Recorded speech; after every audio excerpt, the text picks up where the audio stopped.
Wow. Oh, man. Oh. Gee, this is shocking. I know what you're looking at in those viewers. Girly pictures. Ah, ba-ba-boo. Would you look at that? That's $250,000 in pure gold. I picked these up at the banker's stag. Mr. Drysdale, Miss Jane? Mr. Clampett, come in, come in. How are you? I'm feeling frisky as a new shorn sheep. Wonderful. When you're happy, I'm happy. Miss Hathaway, give all the employees a coffee break. Chief, did you mean it? A real coffee break? Shoot the works, 3 minutes. They'll never forget you for this. Now, what can I do for you? Well, I want to draw out some money. Miss Hathaway, cancel the coffee break. How much? Oh, just a couple of dollars. Oh, go ahead with the coffee break. You see, I got to get some things for my new job. Job? Oh, Mr. Clampett, you don't need a job. You have $62 million in my bank and more coming in every day. That's right. And it keeps on coming in whether I'm sitting, standing, or snoring. Isn't it wonderful? No, it ain't. A man has got to earn his keep in order to be happy. That's the reason I went down to the, what you call, Department of Employment and hired myself out for wages. You didn't? I did, and they give me something I think I'm going to be real good at. It's outdoors, moving around a lot, getting a lot of exercise. What is the job, Mr. Clampett? Well, all I have to do is ride around hanging on this truck. And we go down the street, and we stop next to these big cans, and I just heave them up and empty them in the back of the truck. You're a sanitation engineer. And here's the part you're going to like. They take out for Social Security and retirement, but that still leaves a pretty big chunk that's going right in your bank every week. Oh, Mr. Not that cheer you up. Well, I got to go pick up my uniform. Bye now. Chief, the employees want me to express their gratitude for the coffee break. Oh, he's a jolly good fellow. Oh, he's a jolly good fellow. Oh, he's a Will jolly you good shut up? My largest depositor just became a garbage man. I called you right away, John. With Mr. Clampett holding the lease on your largest oil field, I knew you'd want to talk to him. No, I already have a garbage man. Stop joking. I could become the laughingstock of Beverly Hills. Oh, calm down, Melbourne. The man just wants to do something useful. All that's necessary is to come up with a different job. I knew you'd have the answer. When can he start? Hold on. I respect Mr. Clampett a great deal. There's nothing for him to do at OK Oil. What about the bank? The last time he worked there, he had the bank buy $3,000 worth of Girl Scout cookies. I thought we'd never get our money out of that deal. Well, so silly, standing in the corner wearing a Girl Scout uniform. How do you think I felt in mine? Melbourne, you should put Mr. Clampett in a job that sounds useful but doesn't contribute anything. Something unimportant. I have it at the board of directors. Miss Hathaway. Wait now. A directorship on your board might be just the thing to keep Mr. Clampett busy but out of trouble. My board? Why can't OK Oil take him? This is your problem, Melbourne. As long as Mr. Clampett is happy and continues to sign my lease, it doesn't bother me that he collects garbage. After all, somebody's got to do it. Has Jed come down yet? Not yet, Granny, but we's ready for him. I hope you're proud of your paw. Walking right in and getting himself a fine job with the government. Boy, I wish I worked on one of them big trucks. Well, they got a machine on the back that takes out old trash and... crash, bang, and that's the end of it. I'll get it. Hi, Jethro. Howdy, Miss Jane. You're just in time to see Uncle Jed off. Howdy, Mr. Drysdale. Mr. Brewster. How are you? Fine. Ain't it wonderful about Jed's new job? Yes, I'll bet he'll have his hands full. I didn't mean his hands full. I mean, he'll be up to his neck in... Here he comes. Look at there. I need something. Seeing a man in uniform always did make my heart beat a little faster. Now, you two go fetch the truck. I don't want Jed to be late. This calls for a celebration. I'm going to break open my jug and some glasses. You can help me, Miss Jane. All right, Granny. Oh, not for me, Granny. I'm going on duty, you know. Mr. Clampett, I've been thinking about the job on that truck. Yes? I don't quite know how to say this, but sometimes people take jobs only to find out they should have taken jobs other than the jobs they have. And, well... I think I know what you're going to say. You do? And stop worrying. I know I can get you a place on the truck with me. No, I didn't... Try the board of directors. What? Mr. Drysdale has something he wants to ask you. Now, wait, John. What is it, Mr. Drysdale? Well, it's... Mr. Clampett, how would you like a job as a director for OK Oil? I already got a job. I'm what you call sanitation. I know. This is for your dear friend, John Brewster.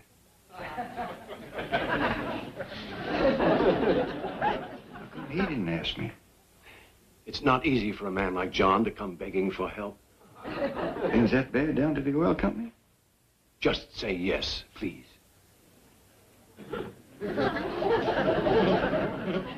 I don't rightly know what a director does, but if he needs me.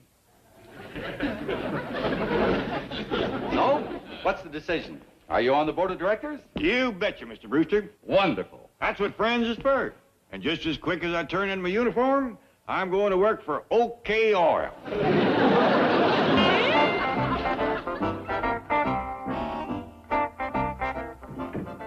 Gentlemen.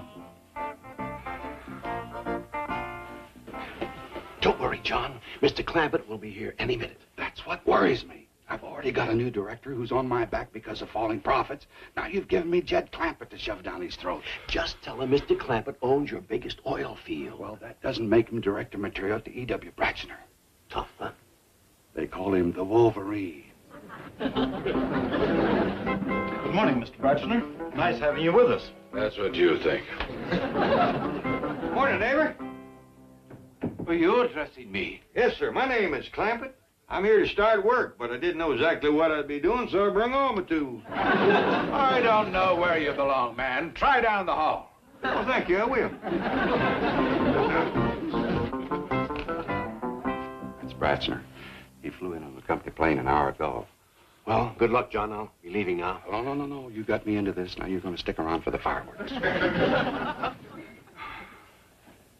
Morning, gentlemen. As you know, I called this special meeting to elect a new director to the board. I only hope the meeting will be better than the coffee we just had. Mr. Drysdale of the Commerce Bank will be sitting in with us today. Who is this new director? Where is he? Well, actually...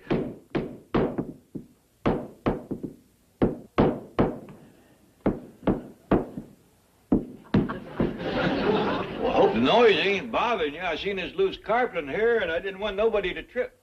Well, howdy, Mr. Brewster. Mr. Drysdale. I've been wandering around here like a cow in a cornfield looking for something to do. Gentlemen, our new candidate for the board of directors.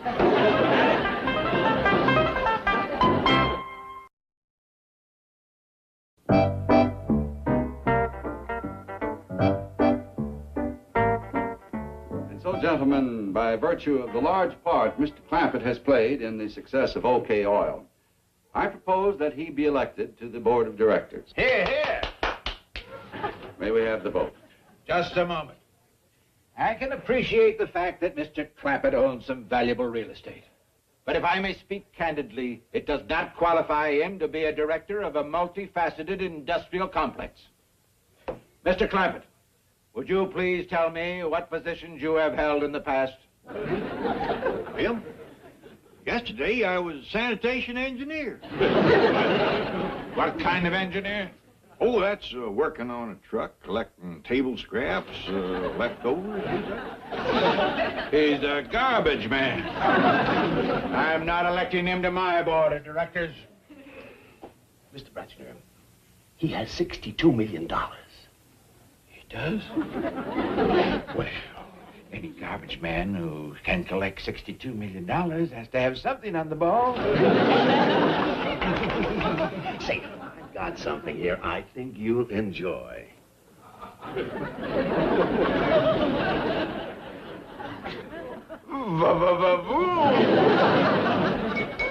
Gentlemen, May we have the vote, please? All those who favor Mr. Clampetts' election to the board of directors, raise their hand. Mr. Bratchner. Oh, yes, by all means. Congratulations, Mr. Clampett. Well, thank you. Thank you. Well, now that I'm a director, can I get back to the loose carpeting? Oh, no, Mr. Clampett, that'll be taken care of. We need you for more important things. Well, that's what I'm here for, to help. Oh, good. Just have a seat. Oh, howdy, Paul. We come to watch. Uncle Jed, you directing yet? Sure am, young'un. Say, I'd like you to meet these nice folks. Where's Granny? Here I am. Somebody ought to fix that loose carpet. I hate to say I told you so. How do you do, Granny? Howdy. What's everybody slicked up for? Is it a wedding or a funeral? This is the board of directors, Granny. I was just elected unanimous. Good. I got a whole basket of celebrating victuals for you. Hey, Grouchy, how would you like a pickled hawk egg?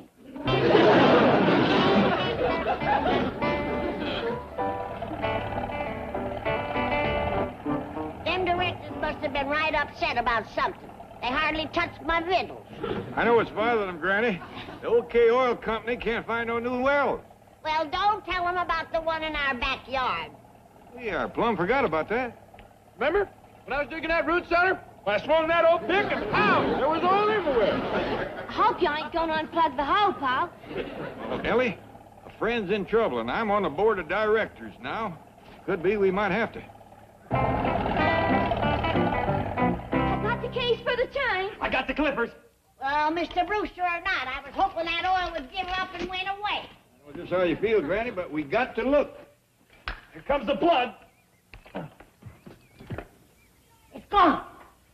The oil is gone. It's a dry well. It's a dry well. It's gone.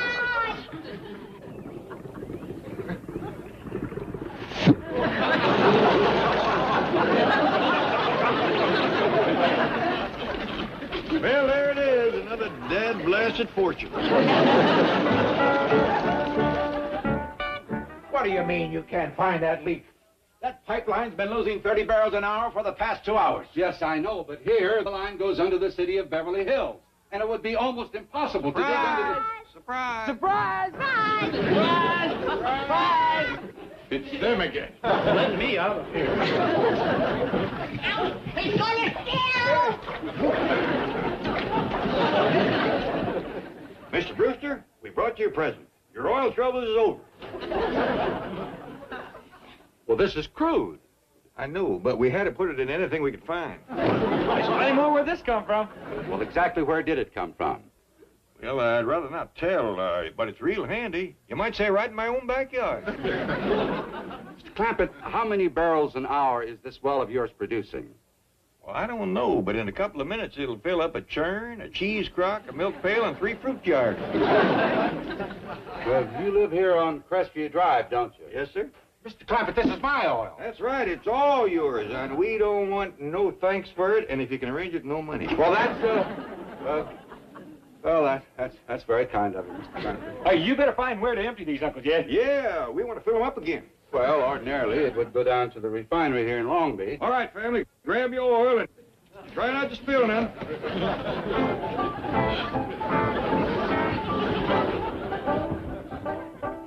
You can come out now, gentlemen. I found the leak. Melbourne, regardless of how it makes them feel, I have got to tell the Clampetts the truth. That oil they're giving me is from my pipeline. Please, John, don't tell them. I'll jump out of the car. Oh, sit down, Melbourne. Sit down. All right, you keep them away from the place long enough for my men to fix that leak. I won't say anything. Thank you, John. I'll think of a way. Get busy, Miss Hathaway. Well, we could send them out in the OK Oil Company plane to look for new oil fields. John, I have it. We could send them off the OK Oil Company plane to look for new oil fields. Bridge. Thank you. You're welcome.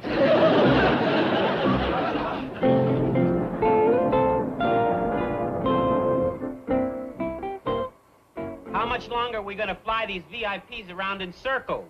Mr. Brewster said he'd need at least 3 hours. Something about getting a pipeline patched. Well, then what? Then we do whatever they want to do when they want to do it. Just keep them happy. I ain't I did, and you can't make me. I ain't got wings, feathers, or a beak. And you ain't getting me off the ground. Hey, I keep trying to tell you we are off the ground. We've been flying for a half hour. Yeah, we must be 15,000 feet in the air.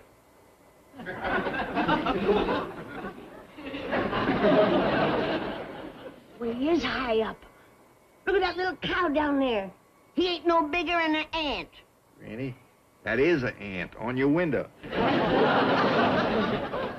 I sure don't see no oil fields. Heck, you wouldn't know an oil field if it come up and bit you on the nose. Would you? No. What a wild goose chase that was. We was up in that plane for hours without seeing a slough. Sure hated to give up, but I've been looking through those spyglasses for so long, it felt like we was going around in circles. Well, at least you found one well. Jed, it's dried up. Sure has petered out. Dry as a mouthful of cotton. Poor Mr. Brewster, we got him all excited over a flash in a pan. What are you going to say to him? I don't know, but I hate to tell him that this well has turned out to be a duster and we ain't found another. Maybe you can think of something else to make money for his company. I already started studying on it. Hey, Uncle Jed, let's get back on that plane. Just so hush up. Can't you see your Uncle Jed is studying on something? But I found this book about flyers and flying, all about fellas like Rickenbacker and Lindbergh and things. Just so hush up.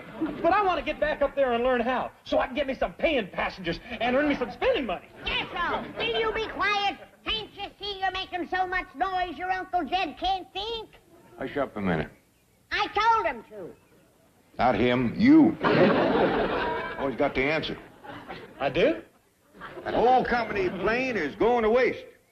We could take on passengers and make the OK Oil Company a barn full of money.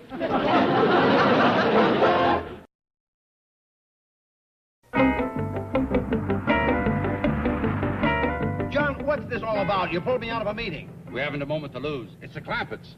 I thought they were in your company plane. That's the trouble. The airport director called me and they're selling tickets to go anywhere in the world. Oh, wait a minute. How many have they sold? Who knows? On top of that, Braxton's on his way out to the plane expecting to be flown back to New York.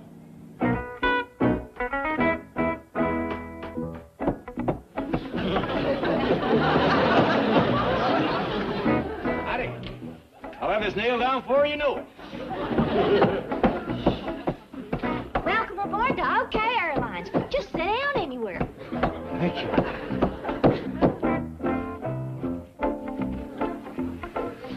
Excuse me.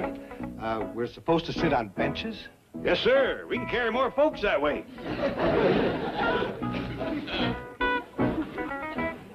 Well, at least I can take it to Albuquerque. You're flying to Albuquerque? That's right. Where are you going? Bombay, India. Bombay.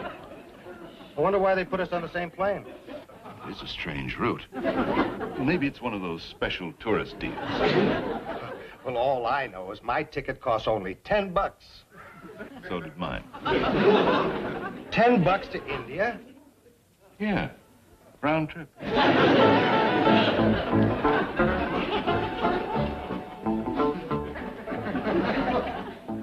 must know what they're doing. Well, at least they hire pretty stewardesses. Well, didn't you see her? A real luscious doll. And a little cat.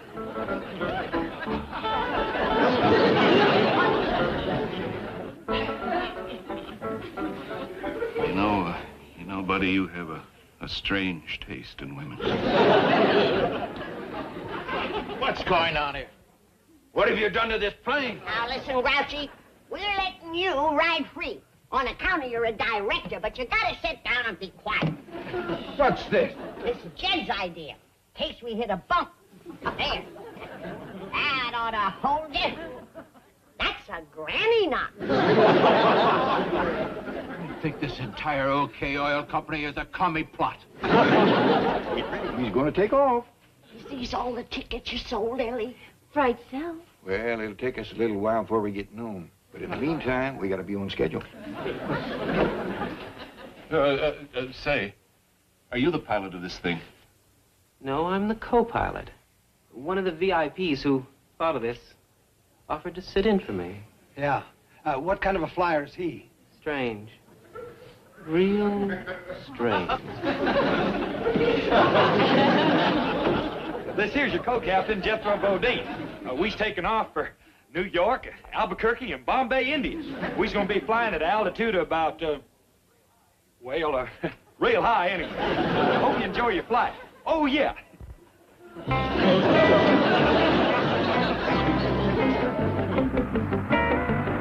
You know, John, the Clampetts might have something.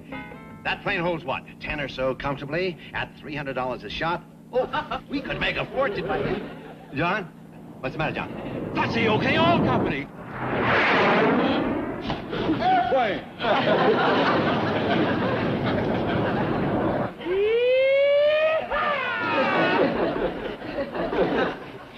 What are you doing? I just stepped on the clutch and shifted into second. That's the throttle, and that's the rudder. I thought you said you had your wings. I do. See here? This is Captain Midnight.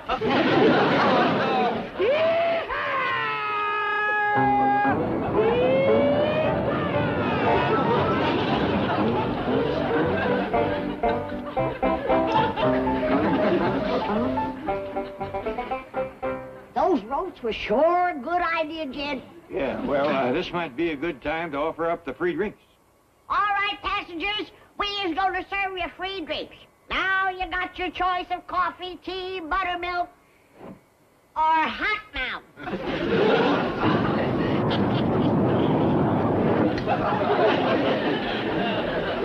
Who's flying this thing?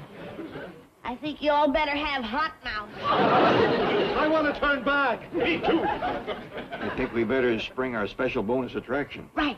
Now you're in for a special treat. Something you probably didn't count on at these prices. Are you ready, Jed? Ready, Granny? All right, hit it.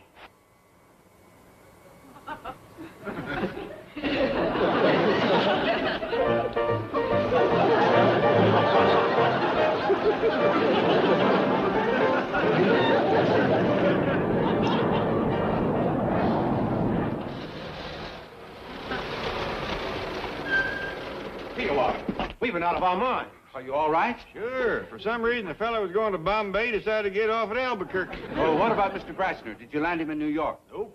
Oh, no. He liked the service so well, he bought a round-trip ticket. It weren't the service. It was my rheumatism medicine. Rheumatism medicine.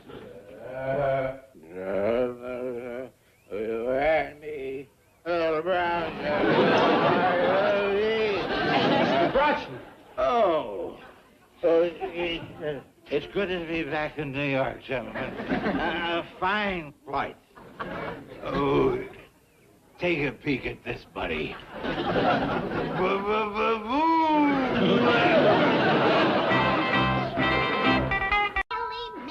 many times do I have to tell you I don't like varmints in my kitchen? Well, Granny, this little critter's feeling poorly. Of course he's feeling poorly. He's 2 months behind in his sleeping. What you mean? Bears are supposed to curl up and snooze all winter. But in this crazy California, it's summer all winter. Poor little mixed-up fella. Here it is January, and look outside. What do you see? The sun is shining, the birds are singing, the flowers is blooming. It's enough to make a body sick. Sure don't have no seasons here. Just two, wet and dry. You've either got mud or dust. New calendar for you, Granny. Is that all I got? Yes, ma'am. All the rest of the mail's for me. What is it, Granny? The First National Bank of Bug Tussle. Fred James, president. That's Jesse's grandson. Jesse James's grandson was president of a bank? Yeah. It's a good thing Jesse never lived to see that. Elly, look at this beautiful snow. Sure is pretty. Little bear, if you was back in the hills, you'd be snuggled up in the den with your mama and papa, sleeping away the winter under a fleecy blanket of this beautiful white snow. I miss it so much. Granny, you never used to like snow. Me? I never liked snow. Well, that's right. You used to complain all winter. Did you hear what she said, Jethro? Huh? Hear what? Pay attention. Your cousin here says that I didn't like snow, that I always complained about it. Well, that's right. You sure did. Mind your own business. Speak when you're spoken to. Well, I guess you two are too young to remember. I love snow. I always have. Me too. There ain't nothing prettier than them big white flakes a floating down. I used to say that was Mother Goose shaking out her feather bed. Remember how the windows used to get all icy? That was Jack Frost painting his pictures. They's a great pair, Jack Frost and Mother Goose. And remember how we used to scoop up a pan of snow and put vanilla and sugar in it and make ice cream? Oh, Ellie Mae, you're making me so homesick, I can't stand it. What's everybody doing inside on a beautiful day like this? You call this beautiful? Look out there. Sun is shining, the birds are singing, flowers are blooming. Please, Jed, you're turning my stomach. How'd you like to be back home with all that snow and ice? How soon can we leave? You mean you want to be back there? We all do. We was just sitting here talking about how much we'd all like to go back home to the snow. Ain't that right, young'uns? Yes, sir, Granny. Ain't that right, Jethro? Huh? What? When are you gonna learn to pay attention? We's having a family talk. What about? About how much we'd all like to go back home to the snow. Not me. Who asked you? Oh, you said... Now, stop butting in when you ain't needed. He wants to go, Jed. No, I don't, Uncle Jed. Look at all these business opportunities that come in the mail. I'm gonna be rich in no time. Nah. What is all this, boy? Offers for jobs. I can sell blueing house to house. Or open a worm farm. There's a fortune to be made in red wigglers. And here's another. Grow mushrooms in your own basement. Here's an offer to be a Western distributor for an Eastern buggy whip company. And here's a company that wants me to sell false teeth on the telephone. I mean, to get all this. Oh, I answered the business opportunity ads in the Hog Breeders Gazette. Well, ain't it likely you'll be going in the Army Reserve pretty quick? Well, yeah, but that's all right. I can fight during the day and sell false teeth at night. Jethro, get this clutter out of my kitchen. This table is for victuals. Good. How soon do we eat? I may never eat again. This California weather has took my appetite. Well, it ain't took mine. I'm starving. Yes. But, Granny... Go eat some smog.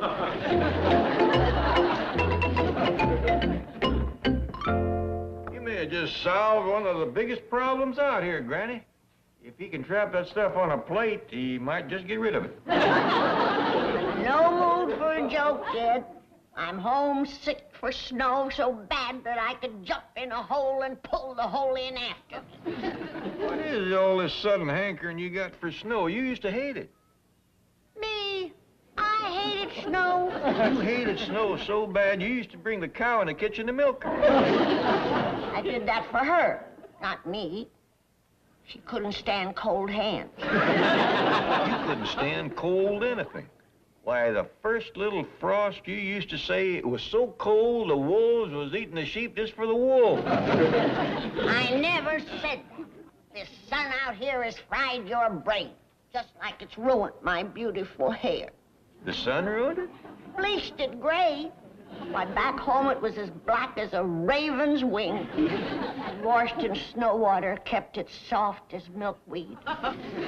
Granny, you melted snow to wash your hair because that's the only way you could get water. The well was froze, the trough, the pond, the creek, everything. Why, you even melted snow to wash the clothes. And they came out so purty. Yeah, and froze so stiff you had to carry them in like cordwood. That was wonderful. Didn't even have to starch them. All right, I give up. If you say you love snow, you love snow. If nothing will do but what you gotta go back and get your toes frostbitten. Oh, Mr. Drydale? This is Judge Clampett. Oh, yes, Mr. Clampett. What can I do for you? Well, nothing for me, thank you, but Granny'd like to go back home to the hill. Well, seems she got this calendar from the First National Bank of Bug Tussle, and, hello? Hello? Mr. Drysdale? You still there? Yes, I'm still here. Let me talk to Granny. Listen, Granny, you don't want to go home now. It's probably snowing back there. But just look out the window. The sun is shining, the birds are singing, the flowers are blooming. I can't stand it another day. I've got to have snow. Now you get me back home.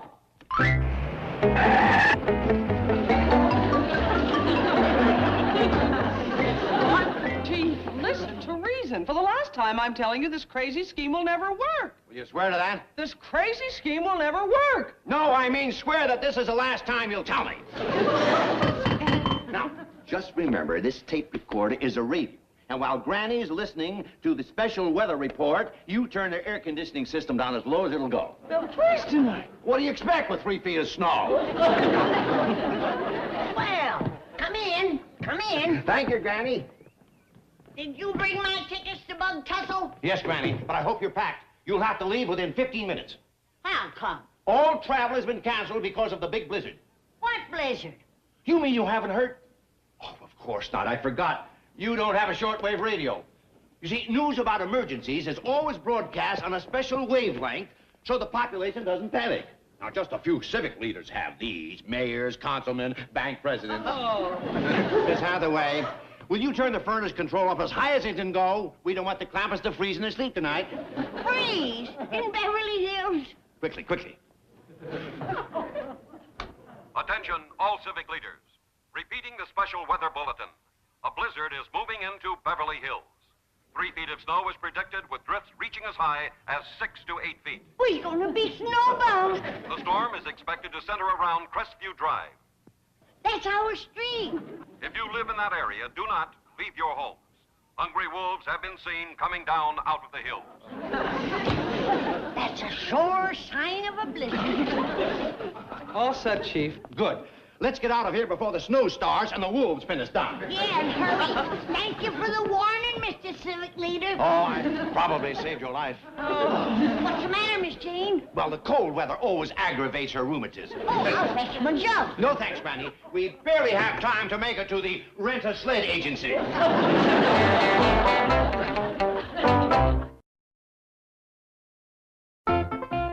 Oh, Granny, when you leaving for Bug Tussle? I ain't going. There's gonna be a big blizzard hit Beverly Hills any minute. 3 foot of snow. Where'd you hear that? On the... What do you mean, where'd I hear it? I seen the sign. Ain't I been predicting the weather all my life? But 3 foot of snow in Beverly Hills. With drifts 6, 8 foot. I'm going up and close the windows so the pipes won't freeze. Freeze? It's gonna be so cold the wolves will be eating the sheep just for the wool.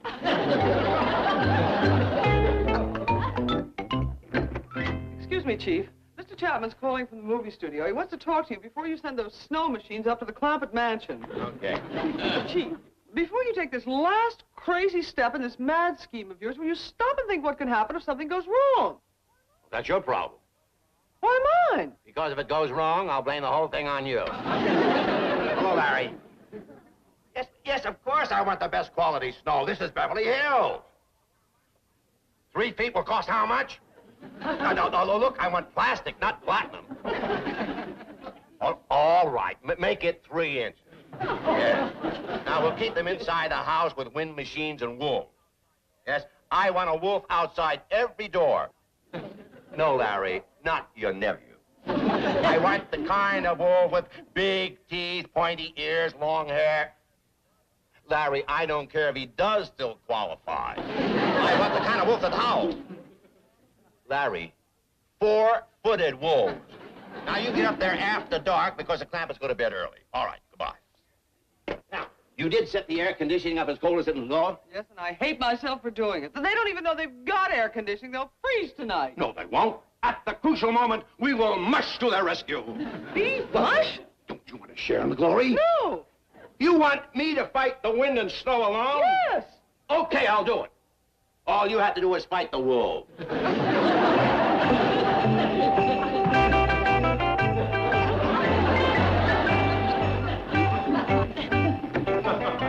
Wait for me, Pop. Can't you sleep neither, Elly? No, sir. My room is like an icebox. Mine, too.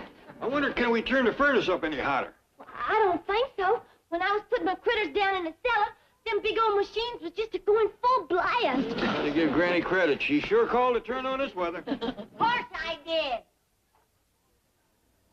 I know this cold spell was coming. I seen all the signs. Wish you'd said something sooner, Granny. Jethro and me could have laid in a little firewood. Well, I'll go fetch some. No, Elly. A hungry wolf will get you. Granny, there ain't no wolves in Beverly. That ain't no whippoorwill.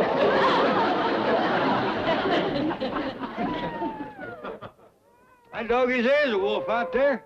Big rascal, too. They always come down out of the hills when the cold wind blows. There ain't no cold wind a blowing. What you call that? That ain't no whippoorwill. Just know everything. You sure hit this blizzard on the nose. Well, that ain't where it's hitting me. Let's get to the kitchen. Yeah, let's warm up some of that possum stew we had for supper. Oh, I got lots of victuals, Jed. I got ham and turkey and pork chops. I'll go wake Jethro. Oh, he's up, Elly. Come through here about 15 or 20 minutes ago, headed for the kitchen. Uh-oh. Quick, maybe we can salvage something.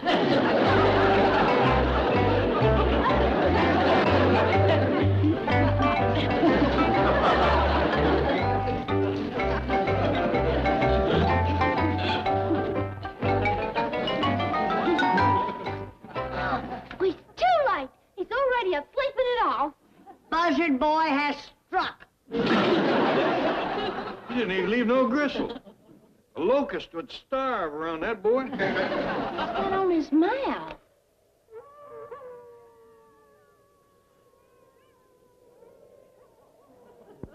He's at the fingers out of his gloves. And we's gonna be snowbound with him? You better sleep in a circle like partridges. That way nobody will have their back to him. Here. Only thing he didn't get was this little old sausage. Must have left it for seed. I want to try something.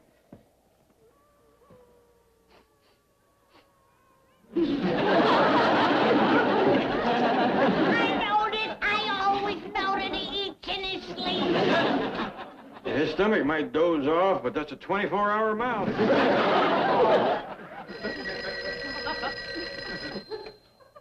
That Clampetts speaking. Oh, hello, Mr. Drysdale.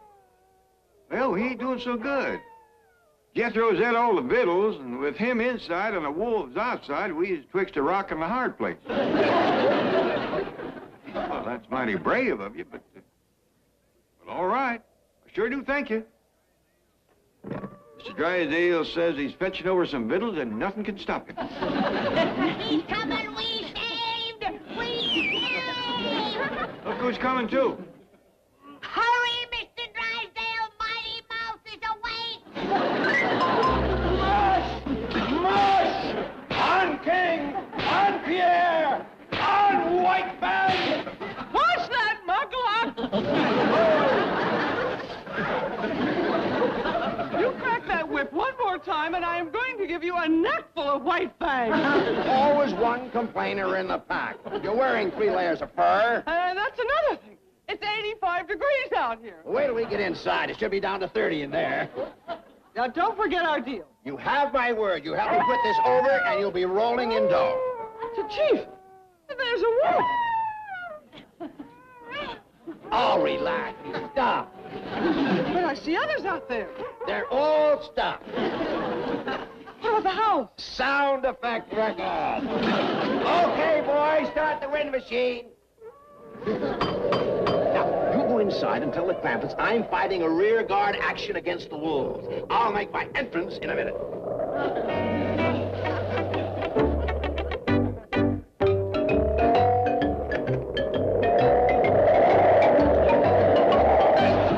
I brought you supplies, Granny. Where's Mr. Drysdale? He's out fighting off the wolf pack. There's a bunch of them out there, all right. When that door opened, I could feel their hot breath. You're a brave woman, Miss Jean. Where's Mr. Drysdale? Fighting off the wolves. I'll go help him.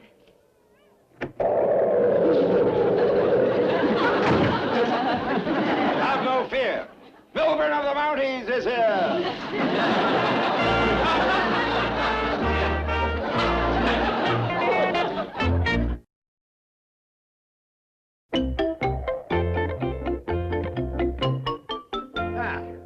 Granny. Everything you'll need to get you through the blizzard. There's canned meat, powdered milk, chocolate bars. Melvin of the Mounties, you have saved our lives. Well, don't forget my faithful Indian companion, White Fang. I didn't know you was an Indian.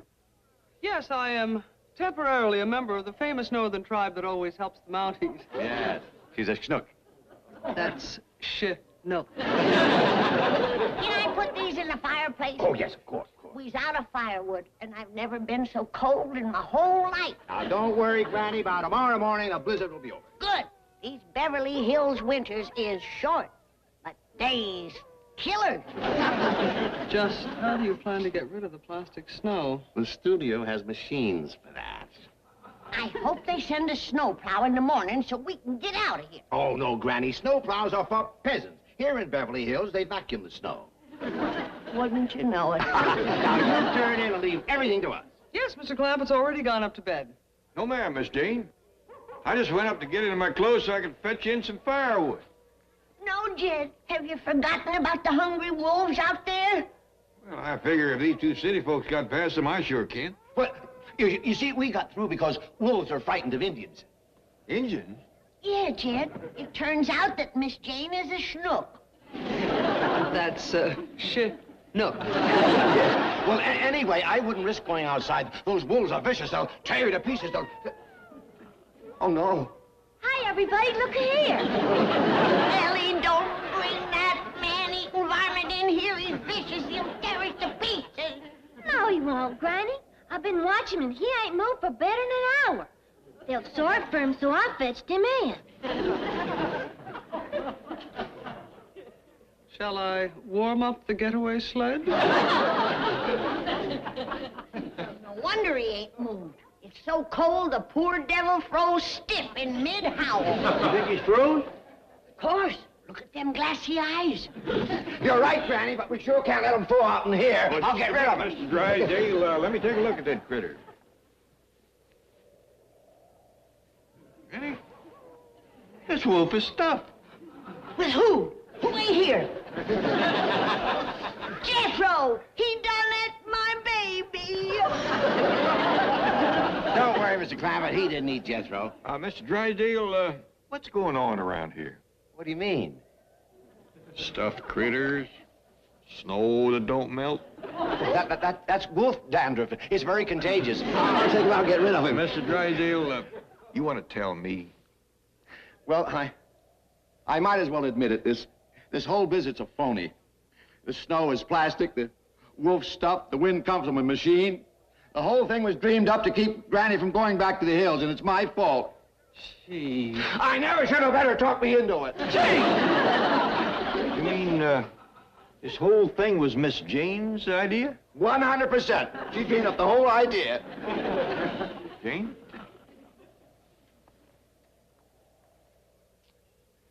That's about the nicest thing I ever heard tell of. Huh?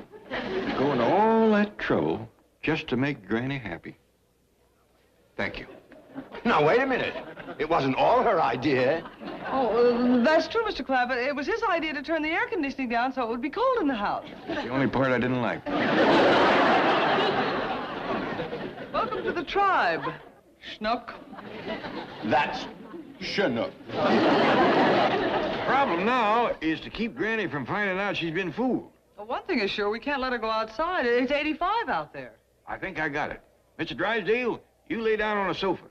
What? If there's anything to keep Granny in the house, it's somebody needing her doctoring. Granny, I can't find Jethro no place. Me neither. I'm afeard he's either been ate or froze.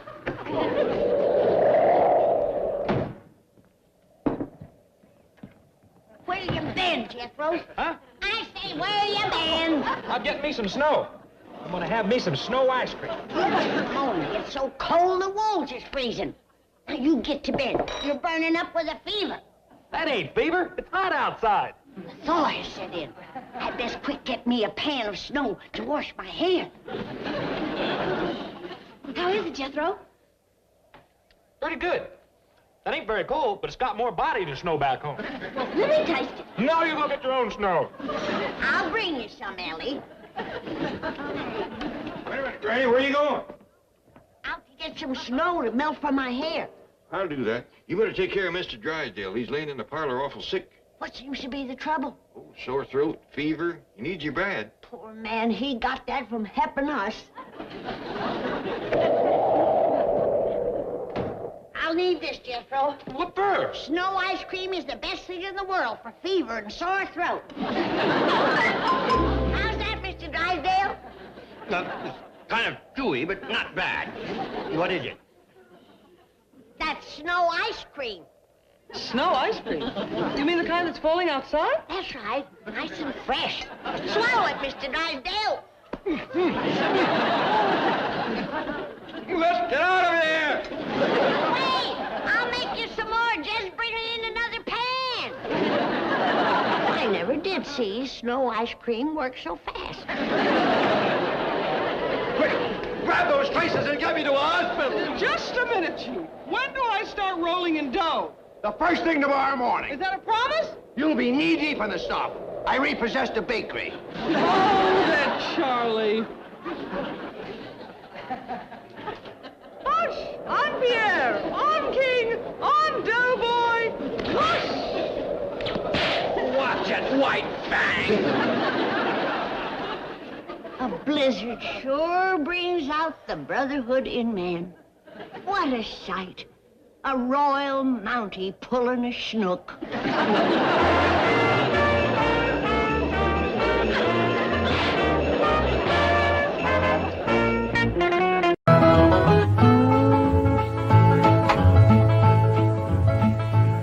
Want to come for a swim in cement pond, Granny? Not me, child. If the Lord had wanted me to swim around in water, he'd have given me fins. No, you sure are gussed up. Where you going? I'm going shopping for our Thanksgiving victuals. I hear your beau's coming to eat with us. I ain't got no beau. Your pa says so. Mr. Drysdale's stepson. You know, the one they call Sonny. Shucks, I ain't never even seen him. Well, your pa tells it. He's coming to court you and spark you. What does that mean? You don't know what courting and sparking is? No. No, I guess you wouldn't at that. Well, when I get back, you and me better have a little talk. Have you ever been courted and sparked, Granny? Honey? When I was a girl back in Tennessee, I set so many boys' hearts on fire that they took to calling that neck of the woods the Smoky Mountains. Well, see you later.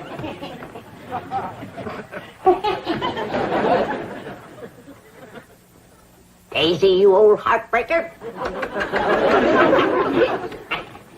You still got it. That's the truth. Who you stepping out with? Ain't stepping out with nobody. I'm going to the supermarket. What's a supermarket? I don't know. I reckon it's kind of like a general store. But that's where you have to go to buy your victuals out here. And there's some things I need for that Thanksgiving spread. Oh, say, speaking of Thanksgiving, we can use the big fancy eating table. I just finished notching the last pot passer. You think they'll reach? Yeah, I don't know. Let's give them a try. Jethro! Yeah, Granny? You all set to get took to the supermarket?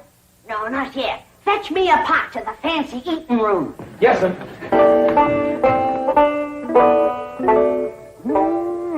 That sure is a mighty fine eating table.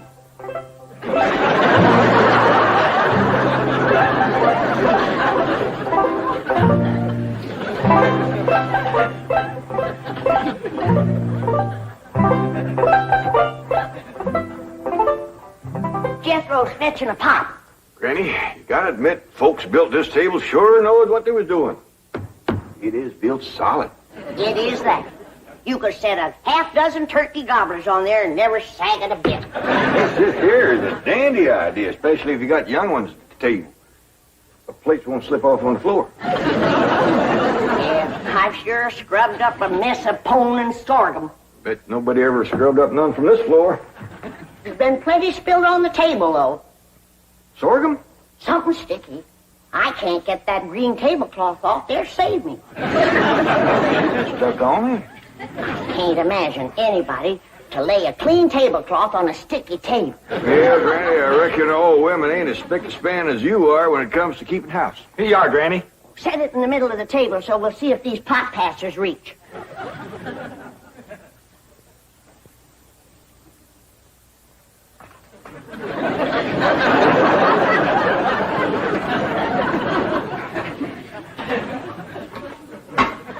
Yeah, I reckon that'll do the trick, all right. Ted, maybe you better whittle some sharp points on a few of them, and we can spear the meat and pass it. Good idea, Granny. I'll do that. How do you reckon the folks that lived here before us passed things? Well, they probably had a big family and passed from hand to hand. That reminds me, we're having 5 for our Thanksgiving meal. Yeah, you already told me. Company coming? Extra special company. Elly's beau. Has Elly got a beau? She sure has. Mr. Drysdale's stepboy, Sonny. Him and Elly ain't never seen each other yet. Sonny and his ma just come in from Boston. But Mr. Drysdale says his boy will be just happy to come a-courting Elly. I won't. I have never submitted to a blind date before, and I refuse to do it now. Sonny, dear, do it justice once for your daddy. He's not my daddy. He's your husband. All right, then. Do it for stepdaddy. It seems to mean a great deal to him. Mother, I'm the most popular man on the campuses of 3 universities. Vassar, Wellesley, and Smith. To those girls, I'm an idol, be worshipped. I can't just date anyone. Sonny, dear, it might be fun to date someone new. Someone young, lovely, and charming. For her, yes. How do I know what she'll look like? No, I can't. I can't. It might cause too much of a trauma, Mama. But your stepdaddy says she's very attractive. And it seems that she's the daughter of his wealthiest depositor, whom he wishes very much to please. Mother, what kind of a man have you married? He's selling me for a rich man's gold. It's sordid! Oh, it is sordid! It is sordid! No, my precious baby. I know it was wrong of me to marry a common bank president, but I wanted you to have everything, and all I could give you was the heritage of a fine old family. But it takes money, too, darling. Money, I hate that word. Makes the rich the social equal of us. Oh, no, dear. It could never do that. I wish you'd read the thesis I wrote on economics last week. Money and why it is not important. You know, for a boy who's been going to college for 17 years, you haven't learned much. Milburn, you must not throw it up to Sonny that he keeps going to college. He's trying to find himself. Don't take my advice. Don't look. Come on, dear. Let Sonny get dressed for his date. I'll draw him a nice hot bath. Try not to drown. Daddy? Just a moment, Daddy. You called me Daddy. You've never done that before. Well, don't ever do it again. I refuse to date a strange girl just to benefit your economic situation. Well, I've got news for you, Sonny. My economic situation and your economic situation have a very definite relationship. Money doesn't interest me. Who steals my purse steals trash. Well, you will have a date with Elly Mae Clampett, and you'll be nice to her, or I'll cut off every penny of your trash. Milburn, did I hear you say that it's the Clampett girl you're asking Sonny to date? That's right. But, my dear, I haven't finished the genealogical check of their family tree. We don't know that Elly Mae is socially acceptable for Sonny.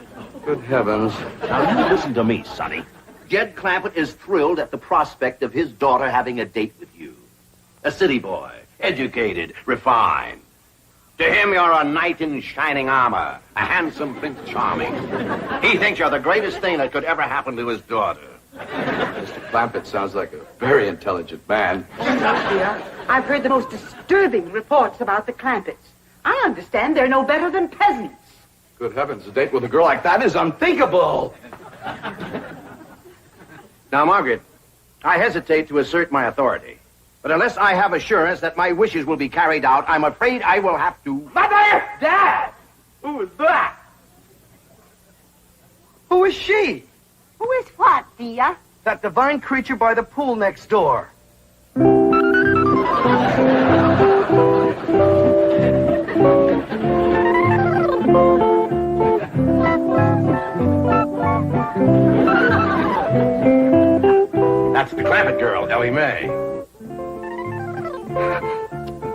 Oh, Dad, you're sensational. Of course I'll date her. Good boy. But, Sonny, she's not a blue blood. The color may not be right, Mother, but I sure dig that crazy container. Oh! Wow!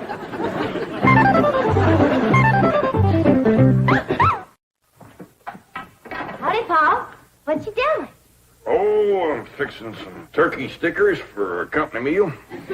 Oh, say, Elly, Yeah, Paul? is there anything you don't know about the birds and the bees? No. How come you to ask? Well, I reckon these what Sonny Drysdale's been studying at school. Either that or he's partial to them. How'd you know? Well, when I mentioned to Miss Hathaway that you was going to be keeping company with Sonny Drysdale, she says, Mr. Clampett, she says, you better have a talk with your daughter about the birds and the bees. Shucks, I know all about the little critter. Well, that's why I figured you being raised in the woods and all.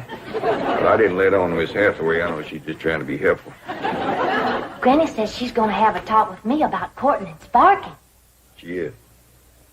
Well, I'm glad of that, Elly. I was kind of wondering who was going to do that. Paul, why don't you tell me about courting and sparking? Well, Elly, that's something that a girl's ma usually tells her about. Well, I ain't got no ma, so why don't you tell me? Well, Granny will do it when she comes back. Well, what if she don't get back before Sonny Drysdale comes? Then I won't know how to court and spark him. Well, you ain't supposed to court and spark him. That's what a feller does to a girl. How? What does he do?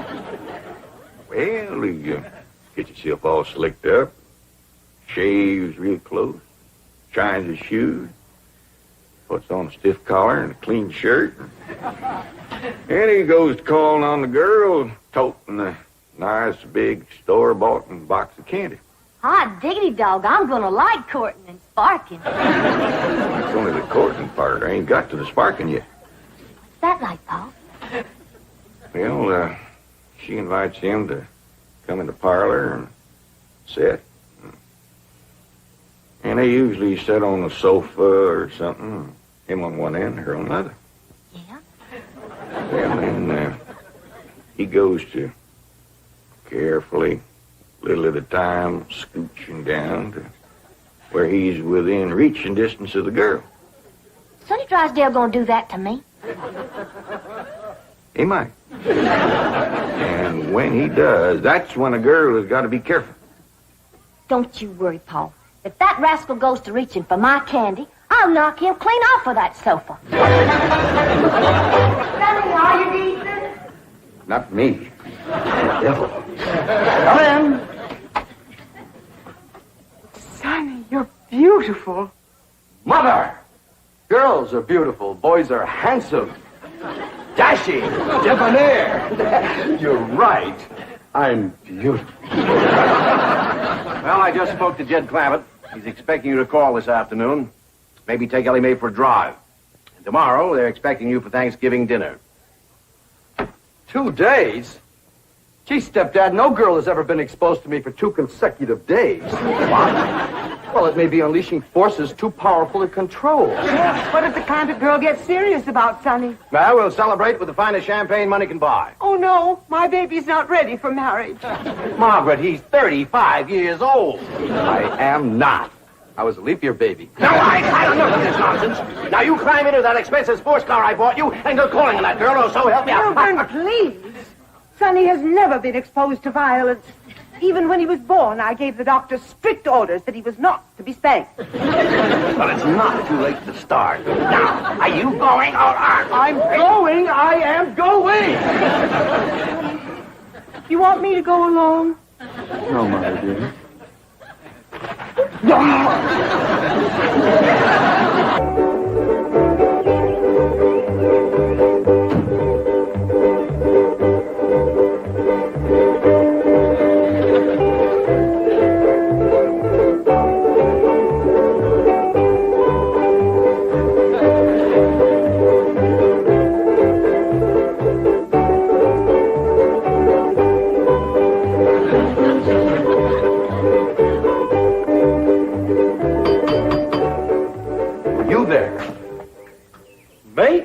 Yes, you. Does that weird-looking vehicle belong to you? No, sir. Can you move it? I reckon so.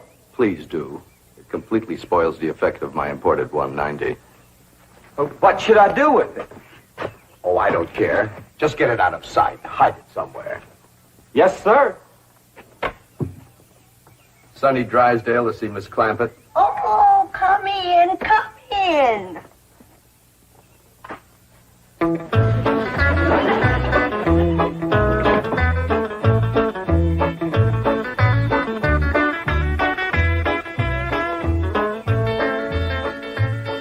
What you doing, Jethro? Trying to find out how to drive this thing. What for? Whose is it? Sonny Drysdale. He asked me to get it out of sight for him. All right. This kind of surprise, Elly. Where do you say put it? Well, he just said hide it somewheres. Yeah, let's accommodate him. You take the front end, I'll take the back. We'll put it back to them bushes yonder. Okay.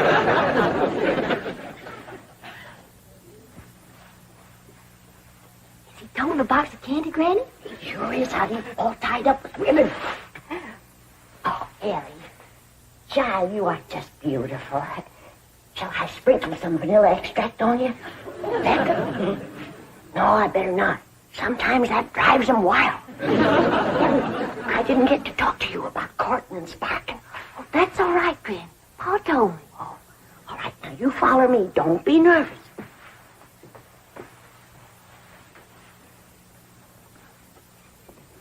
Here she is, Mr. Drysdale. Thank you. You're beautiful. Divine. Never mind me. Say something nice to her. Hold it just a moment. What a vision you are. What a picture you make. From your golden hair down to your... Is that for me? Yes, yes it is. Bet y'all can guess what it is. Try. It's something sweet. Exquisitely sweet. Something yummy. The yummiest. Something all girls like. You guessed it, it's me. You can sleep with it under your pillow. You want to come into the parlor? What are we going to do in there? Talk about the birds and the bees. Well, Scooby Doo. You peasant girls don't beat around the bush. Miss Clampett, my lips long to taste your lovely hand. Hey, why did you throw him? That rascal was fixing to bite me. Stick to him.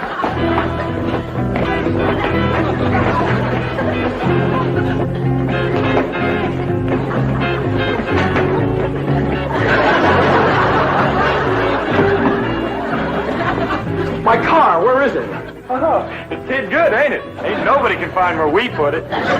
Big oaf, I'll destroy you.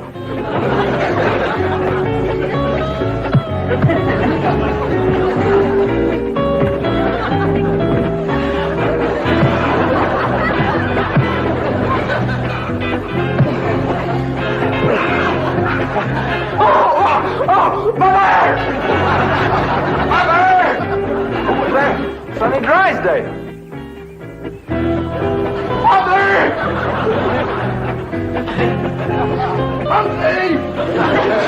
Mean critter, Jed. Yeah, Pa, he bites. I did him a favor, and he commenced to hitting me. I claim us Clampetts have been insulted by the Drysdales. Let's go feud them. Oh, now. Why, we could whoop them with one hand tied behind us. We ain't got no cause to whoop 'em, Granny. No cause. Why, just yesterday I went over there to the Drysdales to borrow a cup of possum fat. And that butler fella that lives over there, he says to me, you wouldn't pull my leg, would you? And I said, well, one good turn deserves another. Stick it up here and I'll give it a yank. And do you know that he slammed the door right in my face? Let's go. Now, hold on. Now, we're all going to calm down. Go next door, talk to Mr. Drysdale. We'll straighten this whole thing out. Come on. There, there. Mother's baby is going to be all right. Was it just a dreadful experience, darling? Dreadful. Margaret, Buddy, Clampetts are here. They followed me.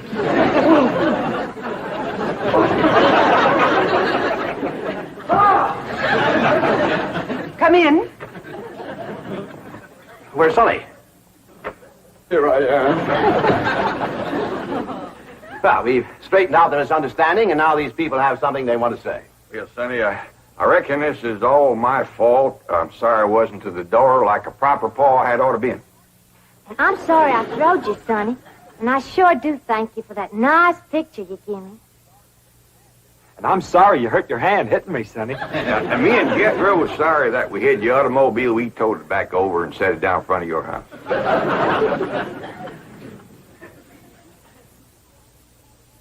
Well, I can't think of nothing I'm sorry for. But we sure would be proud to have you all come and take Thanksgiving victuals with us. Sonny and I wouldn't think Of passing up an invitation like that. We'll be there, all of us. Let us say grace. We sure have got a lot to be thankful for, Lord. We got good health, good neighbors, good food. Jethro's going to school. Elly's got a feller. I guess everything is just about fine, and we sure do thank you. Amen. Amen. Amen. Amen. Well, Jethro, hand out the pot passers and the meat stabbers. Let's get at it.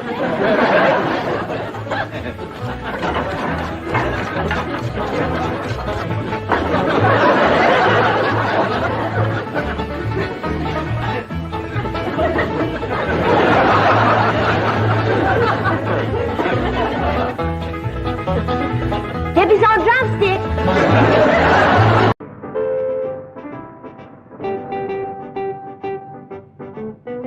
There it is, son. Well, would you look at that? You done inherited yourself a mess of castle, Paul. It's gonna take a mess of mopping to keep it clean, Jed. 10 acres of forest to scrub.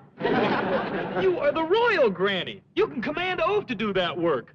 Okay, you're it. I'm a knight. I got to gird my loins and go to rescuing damsels. Me too. Elly, May, you... youngin', I reckon we all got to pitch in on the chores. Granny's going to be busy doctoring Cousin Marcus.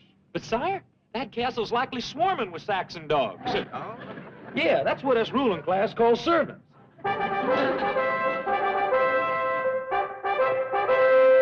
Jenkins, the gatekeeper has just rung through to say that our American family is approaching. I want the entire staff to line up in the courtyard at once. Yes, sir. I'll summon them immediately. Oh, and Jenkins, alert them that American millionaires are apt to be a bit eccentric, so we must indulge. Yes, Mr. Faversham. Remind the staff that we are doing this for Queen, for country, and for 6 months' back wages. Certainly, Mr. Faversham.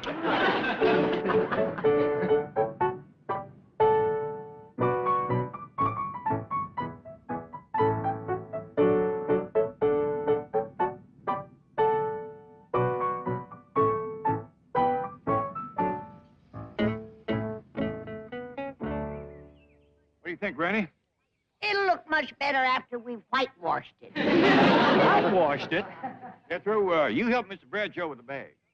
Can't I get you two wheat benders to understand? We don't got to do no more work. We got oafs and naifs and serfs for that. They do everything, Jethro? Of course. If they don't, we flog them.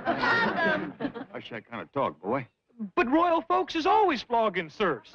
It's a sport of kings. If we get tired of flogging them, we just drag them to the dungeon and pile them up on a rack. I'll say that's enough. Hang them by the thumb, boy. Look yonder. They heard you. Royal Mouth has done it again. Come on back, everybody. Jethro was only funning. I'll handle him, sire. Hold you Saxon dogs, or I'll take a flog to you.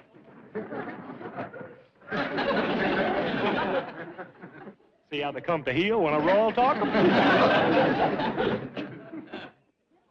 All right, let's see what we got here. How many is oafs? All oafs take one step forward. How about serfs? Any serfs in the crowd? Knaves? Churls? Louts? Is anybody here a swineherd? Having trouble, boy? Yeah, they won't talk. They snickering a good bit. I reckon I better send for the royal flogger. I beg your pardon, sir. How long since this bud's been flogged? They've never been flogged. See, I told you. Spare the flog and spoil the oath. I take it you are Mr. Clampetts. Yes, sir. Jed Clampett. This here is Jethro, and women folks here is Granny and Elly Mae. Hey, Elly, Granny, come on over and meet the royal flogger. No, I am Major Domo of the castle. Oh, pleased to meet you, Mr. Domo. Or would you rather I called you Major? Yes, sir, you don't quite understand. Domo is short for domicile. Oh, Granny, Elly Mae, shake hands with Mr. Domicile. Faversham. Faversham to you two. Same here, Mr. Domicile. He shortened it to Domo. I reckon we ought to call him Major. Major will do nicely. All right, well, I got to get busy and go tonight. Come on, Elly, you can help me with my armor. Oh, say, Major, is there any limit on dragons? You are at liberty to slay as many as you can find. Dog, we's going to have dragon joust tonight. You're quite a jokester. When it comes to eating, Jethro, don't joke.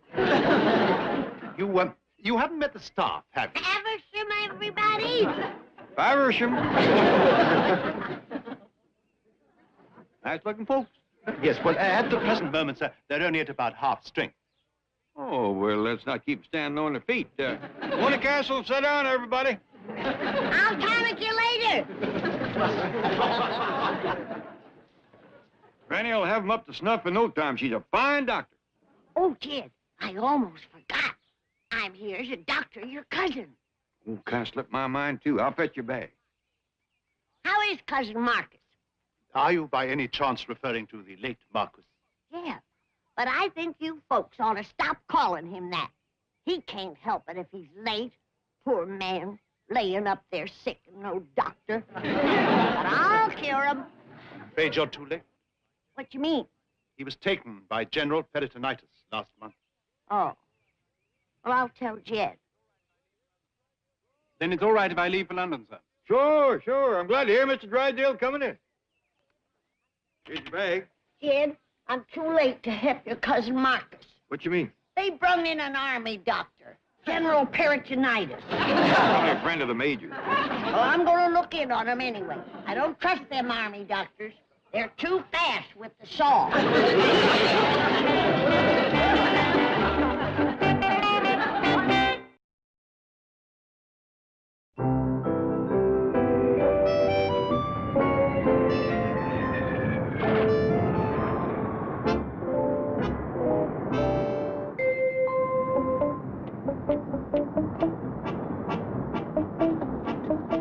Here you are. One for you. Thank you, sir. Welcome to England, Mr. Drysdale. I'm Cedric Giles Evans. Oh, well, how did you know me? I've been watching you hand out your bank calendars. Oh, yes. Makes it a business trip, you know. Deductible. Here, have one. Oh, thank you. I thought your secretary, Miss Hathaway, was coming along. Well, she chickened out at the last minute. She refused to be seen in the outfit I bought her to wear around London. Said she'd be embarrassed. Miniskirt, eh? No, a sandwich sign.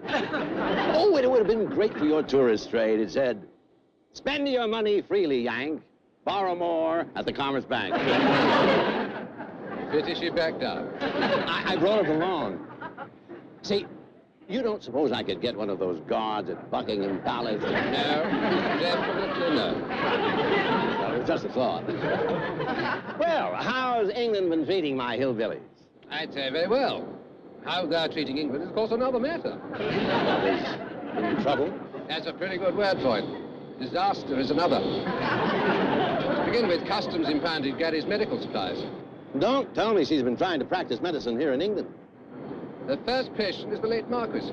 But he's dead. Quite. However, we haven't been able to communicate that fact to Granny.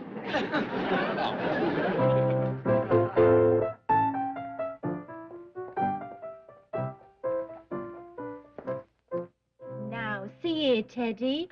I know you miss the old master, but if Mr. Faversham finds you on this bed, he'll be in a snit. Well, the new owner's here. Hello? Anybody up here? Oh, dear. Be very quiet. Howdy, miss. I'm looking for the Marcus's room. This is the room of the late Marquis, Ma'am. Oh, I do wish you folks would stop bad-mouthing him. That army sawbones around. I don't understand, Mom. Well, never mind. You run along. I just want to take a look. But, Mom, I should warn you, the old dog... Now, I can take care of him. I've done run into two of your biggest sexagenarians. You scat, leave it to me. Well, the old rascal can't be too sick if he's got her skittish.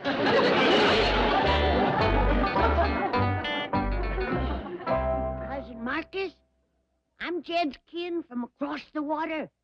I've come to help doctor you. How does that set with you?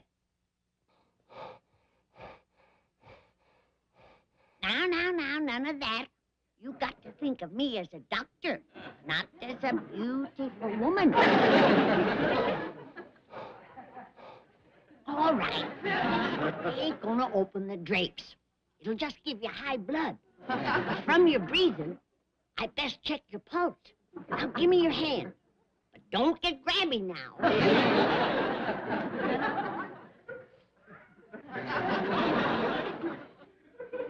Well, at least they're keeping you warm. Feels like a fur nightshirt. But your arms are kind of thin.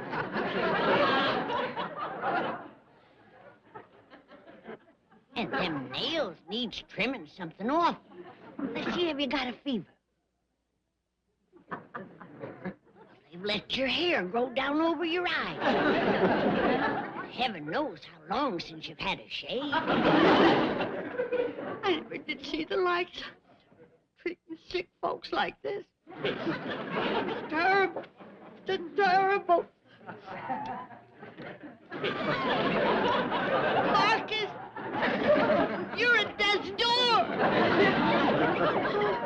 Oh, now stop your whimpering. I'm going to save you.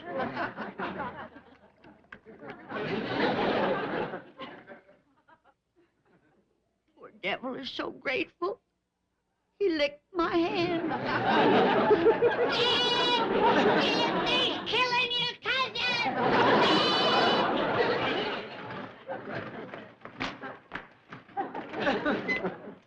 How do we look, Elly? Well, if you was smoking, you'd look like a pot-bellied stuff. Why don't you go to Sassanone night? This here armor makes me invincible. What you mean? It means you can't hurt me. Hey, go ahead and hit me, I'll show you.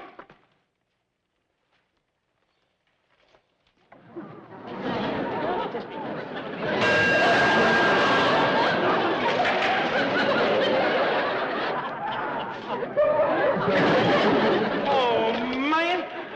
That sure sets a feller's ears to ringing. I'm gonna get you for that. Did I hear the dinner going? Heck no. Elly done hit me in the head with an axe. You should have waited till the boy had his iron hat on. Well, he did have it on. Said it made him invincible. Man, I sure hope they got some dragon dogs around this castle. The way my ears is ringing, I'll never hear that rascal coming. Oh, can I go dragon hunting with Jethro? Yeah, let her come. I'll use her for bait. You won't? I will, too. Well, I will, too. No, I got other plans for Elly. According to Mr. Drysdale, there is English gentleman coming to call. That ain't the way it's done around the castle. She got to be a damsel in distress before they come. What you mean? She gets up on the tower in her damsel dress and commences bellowing, "Help, save me." Then all the knights that's out questing comes galloping up to rescue her. Well, she picks the one she likes, and they get trothed and live happy ever after. As the dumb old damsel clouts him in the head with an axe. You put on your damsel dress and practice bellowing. Yes, sir, Pal.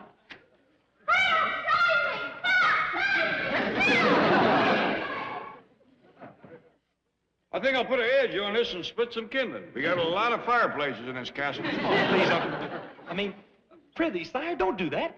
Do you think King Arthur would split kindling? Oh, I can't see. No. He'd just summon a royal kindling splitter. I don't mind doing it. But it ain't knight's work. You got to save your strength for slaying dragons, rescuing damsels in distress, and lifting a siege. What's a siege?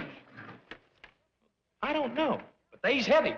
Even Lancelot and Galahad in that bunch had trouble lifting sieges. Maybe that's what this is for. Your cousin Marcus is laying upstairs with one foot in the grave. Did you find out what he's got? Yeah, a rotten doctor. I better take over or he'll die of neglect. Well, now, Granny, I spoke to the major about you doctoring, and he said forget it.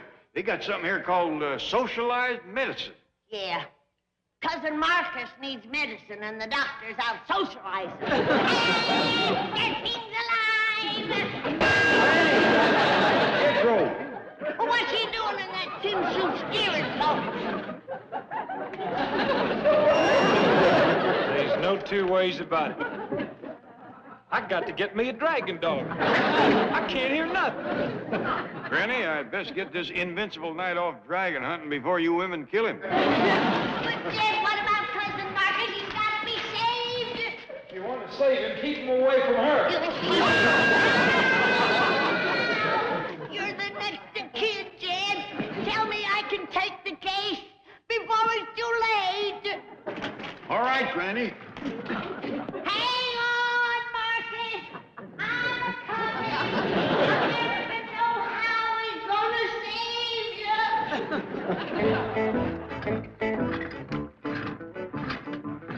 There you go, boy. I'll hold you full while you mount up.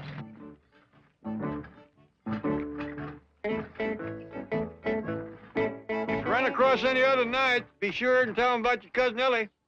Okay, sir. Look out, dragons. Here I come. Yee-haw! Look out, Jethro. You got your pole sideways. You ain't gonna clear the side of that. Look out!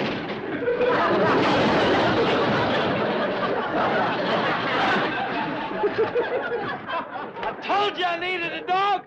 I didn't even see that dragon.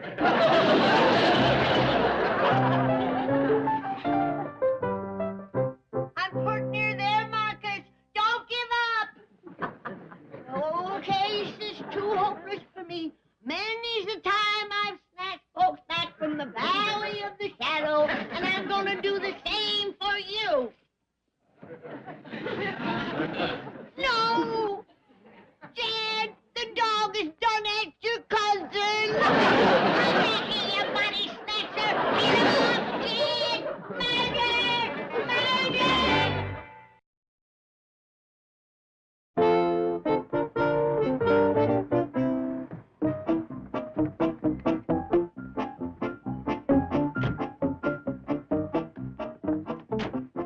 Just wait till I get my sandwich, sorry. Mr. Drysdale, surely you're not going to wear that. Oh, no, of course not. Oh, good. My colleagues are waiting to discuss the estate. Oh, here you are, Bradshaw. And walk slowly. Oh, no, please, sir. This is the most conservative neighborhood. And the law courts are close at hand. Oh, excellent. Let's go talk to the judge about my bank reform plan. Mr. Drysdale, England is not going to bring back debtors' prison. What about the rack for bad check artist? Flogging for overdrawn accounts? Not a chance. You know, I may change my mind about opening a bank here. You people destroy a man's incentive. Charles Evans, sir. Yes, what is it? It's Mr. Faversham calling from the castle. He said it's most urgent. Right. Bring in Mr. Drysdale. What's wrong with the castle? Well, I know this sounds incredible, sir, but I got the impression they were being attacked by dragons. Dragons? Well, I thought I heard Mr. Faversham say that they had unhorsed Jethro, but it was difficult to tell because there was a young lady calling, "Help, save me," and another lady screaming murder. Quick, to castle. Help! Save me! I'm a damsel in distress! Rescue me, somebody! How's it going up there, Elly? And I ain't going worse shucks, Paul. Seen any knights headed this way? No, sir, Paul. There ain't a night in sight. And I'm getting awfully tired of just... Wait a minute, I see one. And he's riding through the woods, lickety-split. Commence bellowing, Elly. Help! Save me! I'm a damsel in distress. Who dragon? Who dragon? Who dragon? Come on out, you dragon! Too late, Paul. He just run smack into a low limb and got scraped off his horse. Forget him, Elly. That's Jethro.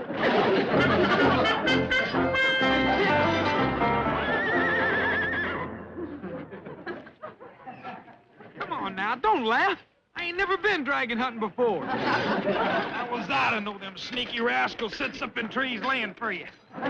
From now on, we sticking to the roads and pastures. Is he all right, Elly? Yeah, Paul. He's getting back on his horse. Well, rest your voice a spell and then go to bellering again. Jed! Jed! been looking all over the castle for you. Did you see a great big shaggy dog pass by here? What, is he one of them dragon dogs? Yeah, he's dragging what's left of Marcus. What? Jed, I want to break this to you gently. That dog has ate your cousin. It's true.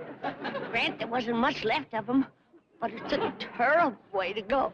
I just can't swallow this story. Well, the dog didn't have no trouble swallowing Marcus. And we gotta find him. Ah, yonder he is. Well, don't just stand there grinning, Jed. He's gnawing on your cousin.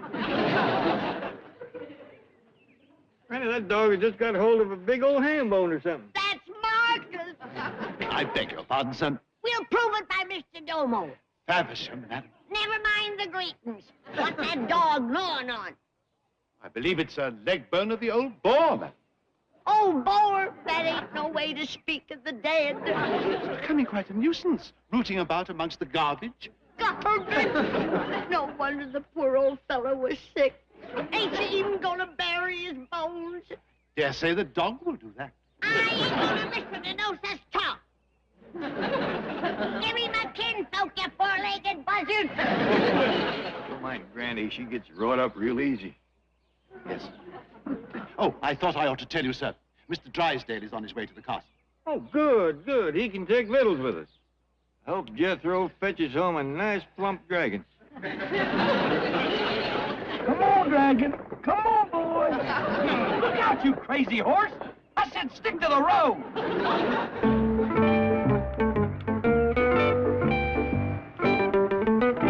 What's the idea of slowing down? I'm in a hurry.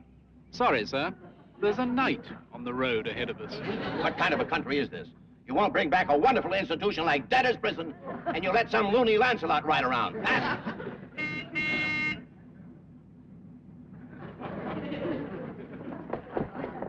Get off the road, you nut! Don't you call no knight no nut.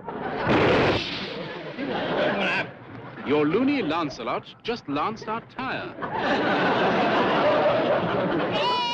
Jed, that big dog has done buried Cousin Marcus. Oh, Granny. Come on, I'll show you. Help! Save me! Oh, no! Now he's after Elly. Oh, no, Granny, that's Elly's damsel in distress call. They's coming, Paul. They's coming. Knights? Yes, sir, Paul. There's two of them, and they's riding like the wind. Well, doggy. Come on, Jed. We gotta say the proper words over Cousin Marcus. Keep hollering, Elly. You got them coming in coveys. Help! Save me! Mr. Faversham, sir.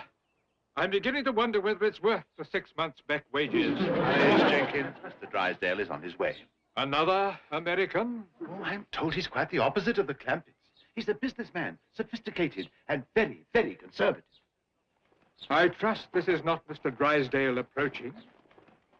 Thanks for the ride, Sir Jethro. Hello, I'm Melvin Drysdale. Where are the dragons? I beg your pardon. Those wild, dangerous creatures you called about. Oh, yes. One of them's up in the battlements. One just rode off. And the other two are around the back. Ashes to ashes, dust to dust. The Lord giveth, and the dog taketh away. Granny, I don't hardly think no dog could have... I don't want to talk about it, Jed. Just get me out of here. I want to go home. But, Granny, Elly just hollered herself up a brace of nights. The rest of you can stay. But this ain't no place for old folks. I don't aim to spend my last days rooting in garbage and dodging man-eating dogs. Granny, hey, how about some vittles? Not now, Jethro. I'm on urgent doctor business. Hey, but I ain't had nothing to eat since breakfast. Putting her 2 hours ago.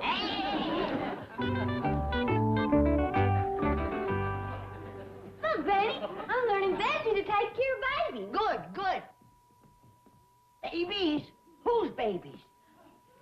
Ain't they cute? Yeah, honey, but I ain't got no time now. Mr. Drysdale's sick of bed.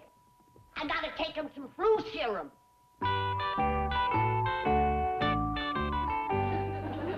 No, Bessie. You done burped him once. Out of my way, medical emergency. What you looking for?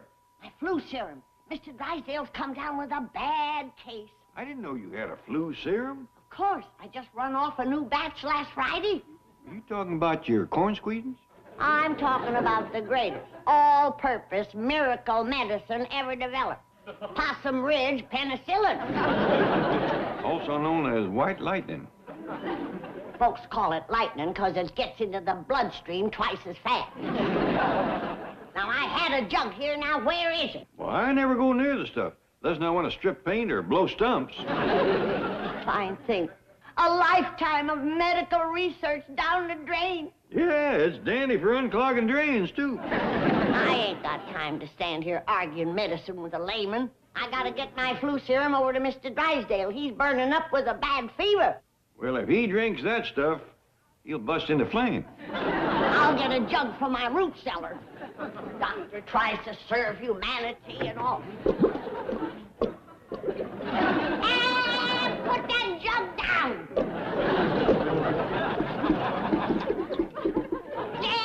Dead. What's the trouble? Elly Mays Bear is drinking my moonshine. My flu serum. Maybe he's got the flu. Well, don't stand there joking. Take it away from him. You're the one that's joking. Well, what am I gonna do? Well, you might start making him a pot of black coffee. He just finished that whole jug. He fell down. I think it knocked him down.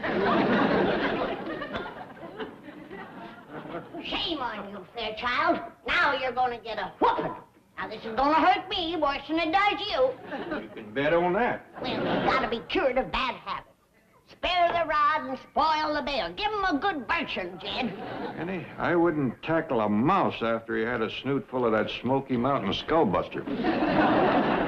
Well, he's gotta be punished. He will be. When that stuff wears off, he's going to wake up with headache number 340.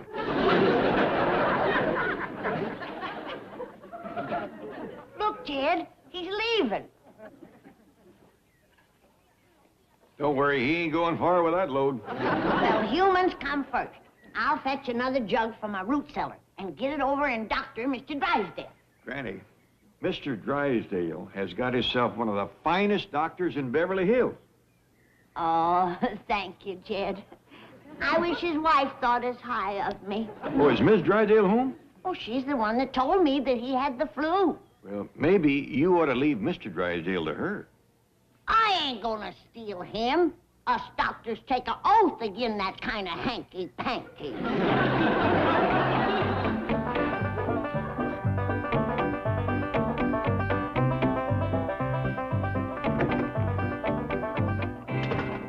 I spoke with Dr. Kleiber. Yes, yes? He has the lab reports back. And?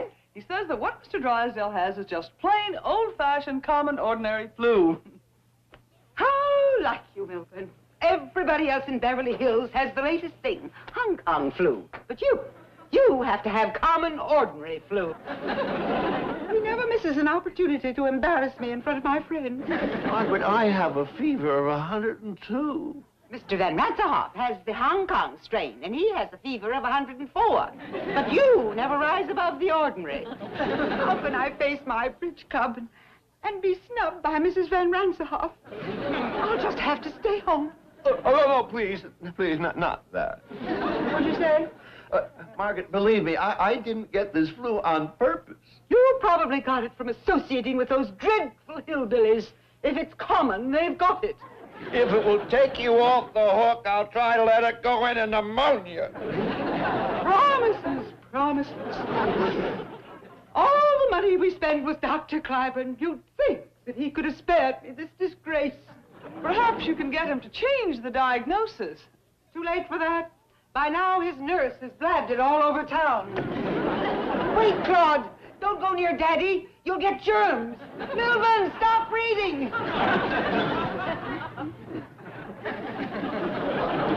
Mrs. Joyce! Quick, Miss Hathaway, take Claude. It would be just like Milburn to give him some of his bourgeois germs. He's never loved Claude as Too late for pretense, Milburn. It's just common flu, and by now everybody has heard about it. Claude and I will be in our room, under sedation. Speaking of sedation, Chief, Dr. Cliburn says you should take something to make you sleep. Oh, yeah, there's a bottle in the drawer. Would you like me to stay here and look after you? No, you better get down to the bank. With both of us gone, those goof-off employees will stretch their lunch break to a half hour. You put a stopwatch on them. Flog the first offender. And hit him where it'll show. Congratulations, Chief. You're on the mend. Yes, who is it? It's the doctor. Howdy, Miss Jane. Hello, Granny. Now, cheer up, Mr. Drysdale. I'll have you well in no time. Granny, I'm under the care of one of the best doctors in Beverly Hills. I'm glad I've got your confidence. Just relax. I bring you some flu serum. I'm going to give you a shot. That thing? Oh, no. This is what you use for a shot. This is for tapping elm trees. Tapping elm trees? Nothing eases the tissing like slippery elm ooze. This is my flu serum. Now, I'll pour you a shot. No, Granny, I'll Well, all right. Now take one every hour until the fever breaks. I'll be back to check on you. Try and get some sleep. I'll go with Granny. Sleep tight. I will if I drink this stuff.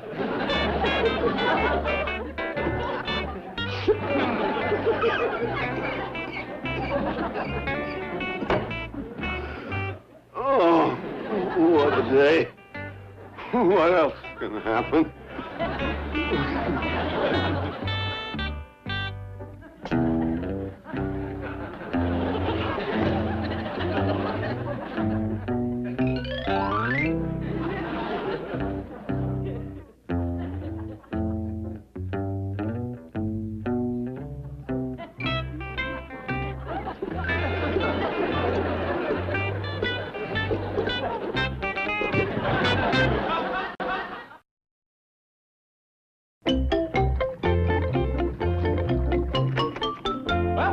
Last 2 jugs of moonshine in the root cellar, Granny. Can I have something to eat now?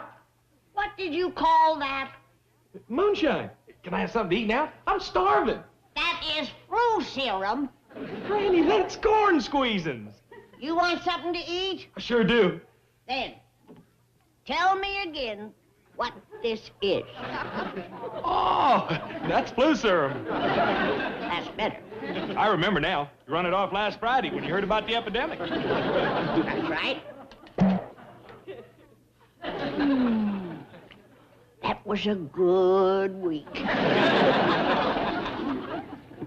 I gotta run over and check on Mr. Drysdale. I'm doctoring him for a bad case of the flu. Has he got the Hong Kong strain? No. I don't think he strained his Hong Kong. You're some doctor. You don't even know what the Hong Kong strain is. Changed your mind about eating, huh? Oh, no, ma'am, Granny. I didn't mean that the way it sounded.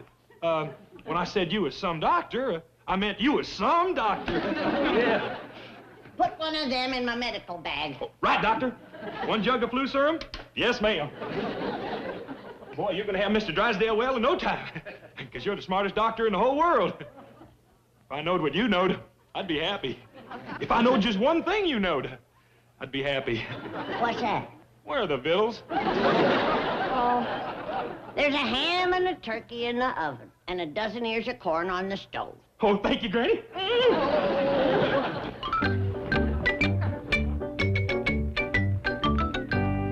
Where are you going, Doctor? Back to check on Mr. Drysdale. Oh, Jed, have you ever had Hong Kong strain? Not that I know of. What is it? Oh, you get it from lifting something heavy. Jed, whilst I'm gone, set up my still. I mean my medical laboratory. I best run off a new batch of my flu serum. I thought you had some in the root cellar. I've only got 2 jugs of the vintage stuff left. It's been aging since Friday. 2 jugs will do you. There's a flu epidemic, and I gotta arrest it. If the police get downwind of your mash cooking, there'd be more than an epidemic arrested. I'm doing medical research. The police didn't bother Louis Pasteur when he was cooking his serum. Now he's got his picture in the hospital. You keep on, and he's going to have yours in the post office. How's victuals coming? There's a turkey and a ham in the oven, and roasting ears on the stove. Good. Oh, Jethro's putting them on the table. Jethro? Uh-oh. I was afraid of that.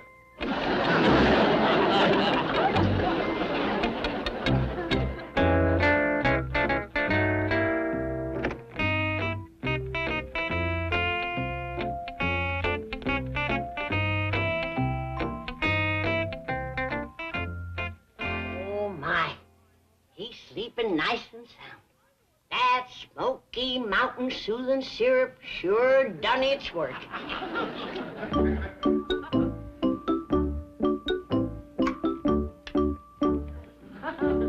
He took the whole jug.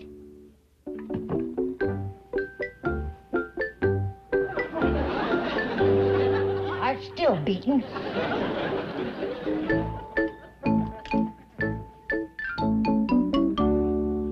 Ain't charred.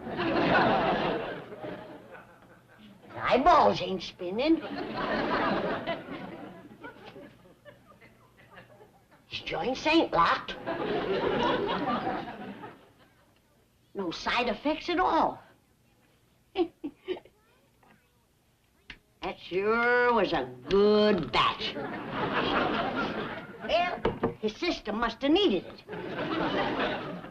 Still has a touch of fever. I best refill his prescription.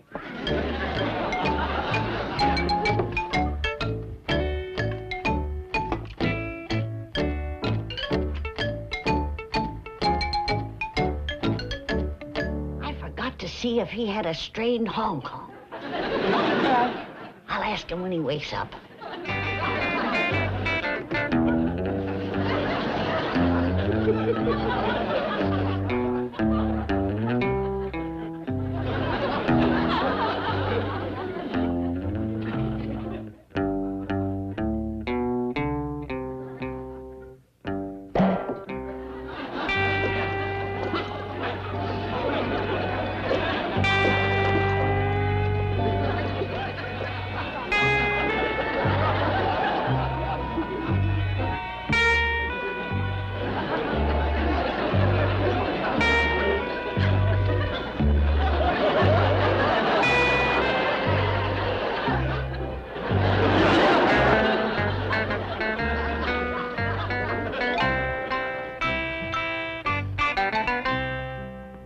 Might have to eat your soup, Granny. You want me to open you up another can? No, I reckon them 4 will hold me. Well, I'm glad I had them hid. Jethro would have got them, too. Yeah, that boy must have a double stomach. He not only ate up all the meat, he wrestled Duke for the bone. Well, Doctor, we's ready to go keep an eye on Mr. Drysdale. What's all this about? He's on his 2nd jug of flu serum, and I don't want him falling out of bed. 2nd jug? Mr. Drysdale? Drained the first one dry. He's laying there sound asleep. Well, I can believe he's laying there, but are you sure he's just asleep? Of course. What kind of a doctor do you think I am? That question is as loaded as Mr. Drysdale. Well, Bessie and me'll go see how Mr. Drysdale is. I think we'd all best go see how he is.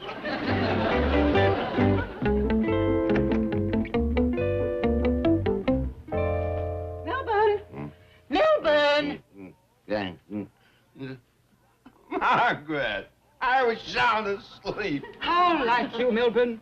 You sleep while I suffer. Suffer? Your common flu has made me a social outcast. Has your fever gone up? Do you feel any worse? No. You're not trying. Were you in here wearing a black fur coat? Of course not. Well, I thought I saw something big and furry standing beside my bed. Milburn, maybe your fever has gone up. Maybe you're delirious. It seemed to be snorty, slurpy, and growly. Yes, yes. And then it kind of floated across the room. Melvin, how wonderful. You're sicker than even I dared hope. I'll call Dr. Cliburn and demand a retraction.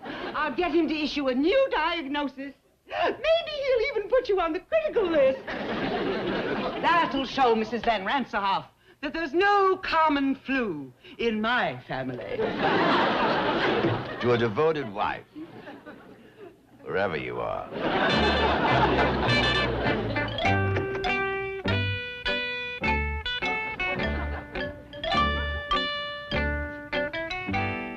Sleeping like a log, thanks to medical science. Granny, didn't you say you left a second jug? Yeah, I put it right there. Bessie found it. Jed, he emptied this one, too. He's still breathing? Of course he is. And his fever's busted. Pull the covers up, Elly, so he don't chill. With what he's got in him, he couldn't chill at 30 below. Think I ought to leave another refill? No, now let's all get out here and let the man rest. Sure resting peacefully, ain't he? Just like he was rocked to sleep. Or stoned. Bessie, get off that bed.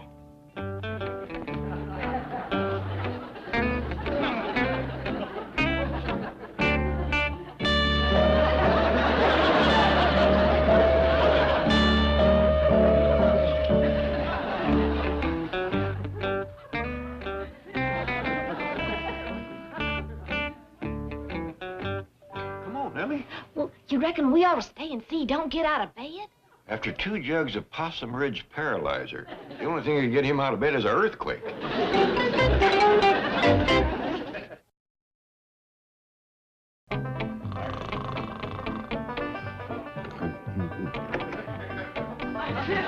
Melvin. Melvin, wake up. Good news, darling. Dr. Cliburn wasn't in, but I talked to his nurse and told her about your hallucinations. She thinks you may be suffering from some rare disease. What? Now I can go to the bridge club with my head held high. Just wait till Mrs. Van Ranserhoff starts bragging about her husband's Hong Kong flu. I'll simply annihilate her with your symptoms. Mother will be the envy of every woman there. Let me sleep. Maybe I should engage special nurses. Mr. Van Ranserhoff has them. I saw a nurse. What, dear? I saw a little nurse. She was about this high. She was standing on my chest. Melvin, how fabulous! You've redeemed me socially. I shall completely dominate the conversation at the bridge club. Be sure to call me if you get any worse. Oh, and darling, promise me you'll not take anything for it. Did we leave that door open? Not that I recollect. Reckon we got prowlers? You women folk wait out here. I'll go take a look around.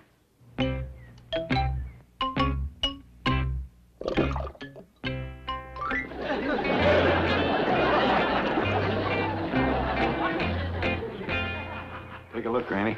We got a prowler. I'm afraid so. Did he get much? About a half a gallon.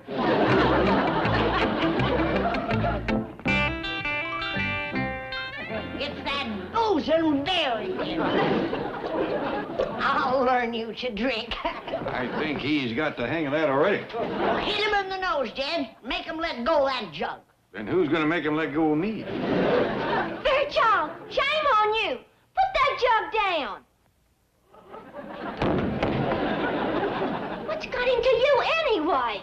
The last of my flu serum. That's what. You never used to behave this way before you went to Hooterville with Mr. Drysdale. She's right, Jed. It's Mr. Drysdale that led that bear astray. Mr. Drysdale ain't a drinking man.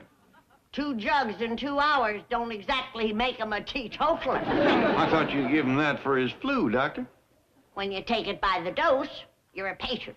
When you take it by the jug, you're a drunk. Fairchild won't get no more, Granny. I'll have Bessie watch.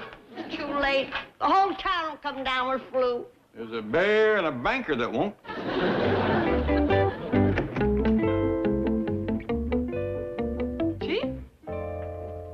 are you feeling? A little better. How are things at the bank? Oh, just fine. The employees sent you a potted plant. Oh! There you see. I'm a strict disciplinarian, but they love me for it. Hey, that's poison oak. Throw it out. Throw it out. That's the thanks I get for pampering them. Chief, Elly's bear is climbing this tree. Quick, close that door and draw the drapes. That rotten bear. He's been drinking again. Drinking? Yes, every time he gets a snootful, he comes looking for me. He's one of those sentimental drunks. What does he drink? Granny's White Lightning. He got hooked on it when we drove to Hooterville. That's how I caught this lousy flu. Sleeping on the ground every night. Why didn't you check into a motel? With a drunken bear? Where did he get the stuff? Jethro put a dozen jugs on the old truck for fuel. He dressed up the bear to look like a hippie so he wouldn't attract attention. What a nightmare. You mean I'm under arrest? That's right. What for? What are the charges? For a starter, hauling moonshine. Now, look, Sheriff, you've got it all wrong. I just use his stuff to run the truck on. You mean you use the truck to run this stuff on? Keep your voice down and put that corn whiskey away. If he wakes up and sees that jug, he'll go for it. You mean you let that bear drink? Try and stop him. He's sleeping one off now, and when he wakes up with a hangover, ooh, he's mean. I had to spend the night in the same cell with that hairy lush. Now, Mrs. Van Ransterhoff, you can see for yourself. My husband is suffering from a rare and exotic disease. Nothing so plebeian as the Hong Kong flu. Dear Bud, tell Mrs. Van Ransterhoff your marvelous hallucinations about the large, furry creature and the tiny little nurse that stood on your chest. Could these be his marvelous hallucinations? Melbourne, what is the meaning of this? Where did these creatures come from? They come from our house. Shoo! Get out of here! And I'd appreciate it if you'd make your husband stop luring them over here to his drunken parties. Well, and who are you? I am Mr. Drysdale's doctor. She's not my husband's doctor. She's our next-door neighbor. Mrs. Drysdale! Get out of my house, you peasant! I'll be glad to. And I'm going with you. I want to hear more about your next-door neighbors. It'll make meaty talk at the bridge club. His problem is drinking. Her problem is poison oak.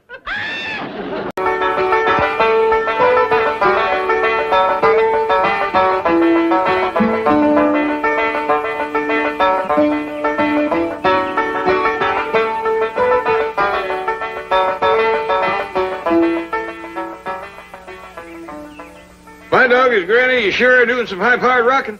Doing some high-powered thinking. Thinking and rocking goes together. Well, tell me, Granny, what is this problem that's got you to rocking so? It's us, kid. We don't belong out here. These la-di-da city folks don't want our kind around. Well, whatever put that notion in your head?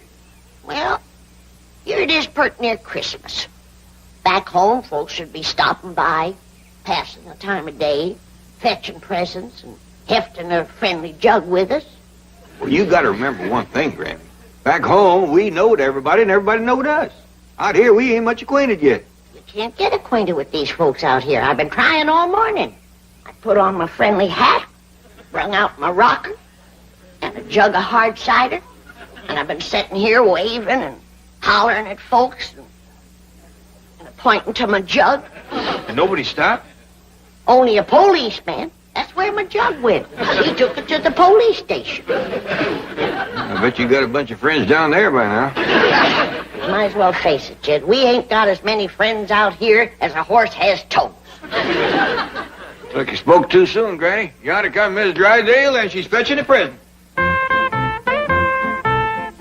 Morning, Miss Drysdale. Will you please take this animal and keep it here? Well, thank you very kindly. And will you please tell Elly May that we have a pet ordinance? Well, I'd rather not. She'll be wanting one. Come on, sit down, Miss Drysdale. We'll chew the fat and heft a jug together. 30,000 people in Beverly Hills. How did I get you as my neighbors? Just lucky, I guess. If I find any more animals in my flower garden, I will give them to the police. They wouldn't appreciate it. Why, they took my jug without so much as a thank you, by your leave, or kissed my foot. Oh, I do hope the new year will be better. Well, thank you, and the best wishes to you, too. Granny, you gotta admit I was right friendly. Nice fat little goat, too. You can stop your fretting, Thelma. Pa's done found your baby. Her and Earl and Elmer and me's been looking all over the house for that little rascal. Wait a minute, is this your baby goat? Well, Thelma's her ma, but there's both mine. Come on, everybody, let's go swimming. Well, if that ain't a new law in gift giving, I'll put in with you. Getting our own goat give to us. Hey, don't get riled up yet. Here comes some more friends. That's the bus fetching Jethro home from pot school. In the middle of the morning? Oh, and look who's driving. Miss Millicent Schuyler Potts herself. Reckon she's come to visit.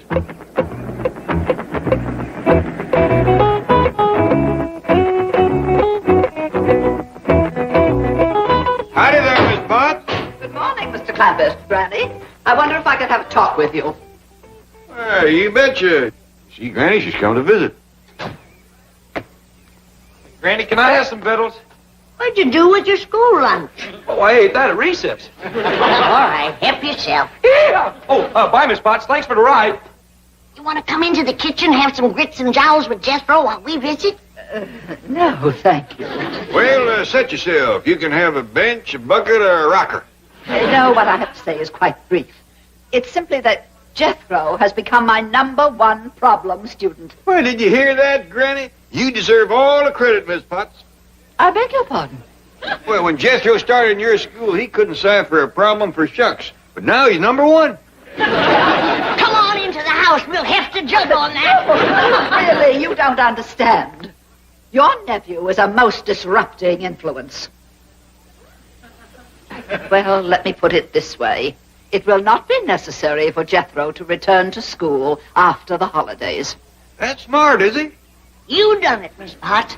Why, back home, he couldn't even keep up with his class. And here he is graduating ahead of everybody. No, please. I'll get the jug. No, Jethro is not graduating. He is being expelled.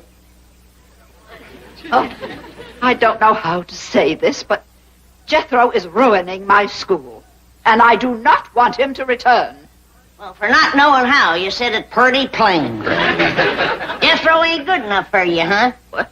Simmer down. Well, you can keep your old private school. Jethro has been there a whole year, and you haven't even made him a private. You couldn't even get him into the Army.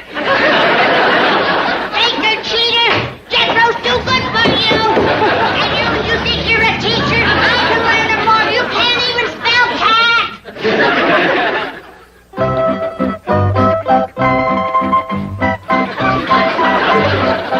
See, Herman? You just keep your feet moving like Gertrude's are doing. If a rooster can swim, so can a turkey gobbler. How about it, Herman? You willing to try? Well, let's shake hands on it. Attaboy.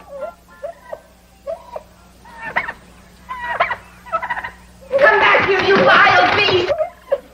Come here with my begonia! Mrs. Drysdale, I sure would appreciate if you wouldn't chase Thelma. It shakes her all up.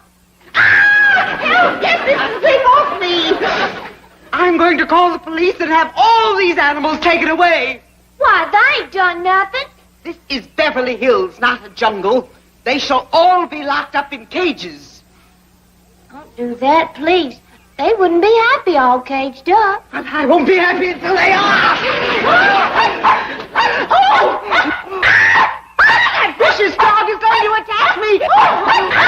Get away!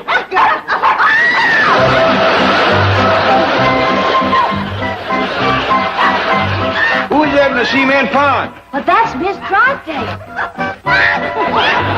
Jed. She's trying to steal Elly's chicken. Probably wants to give us that for New Year's.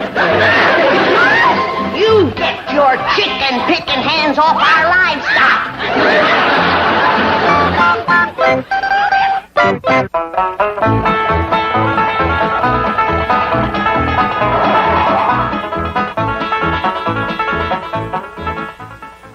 Margaret, I'm very busy. I haven't time to listen to goat stories. Stop sneezing. What fool? With your clothes on? I thought you were having some of your bridge club ladies over this afternoon. Well, stop sampling the punch. Oh, I'll call you back. Gesundheit. Aren't you about through? You haven't finished dictating. Not you. Him. Senti, se non ti stai fermo non posso fare niente. Go away, leave me alone. So, Mr. Drysdale's our friend, is he? That didn't sound very friendly to me. Go away. We'll go away, but not until you fill these sacks with our money to tote with us. Uncle Jed's got $40 million in your bank, and we got 4 sacks. And dividing 4 into 40, that figures to $10 million in each sack. Ooh, listen to that boy Sacker. That's one thing we're going to miss about Beverly Hills. Jethro getting a fine education. What are you talking about? Where are you going? We're going back home, Mr. Drysdale. You mean for Christmas? No, ma'am, for good. What? We got to face up to the truth.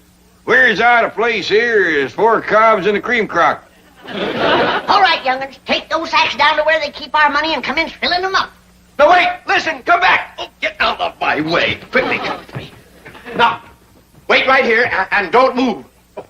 Measure him up for a complete vestito nuovo. Oh, sì.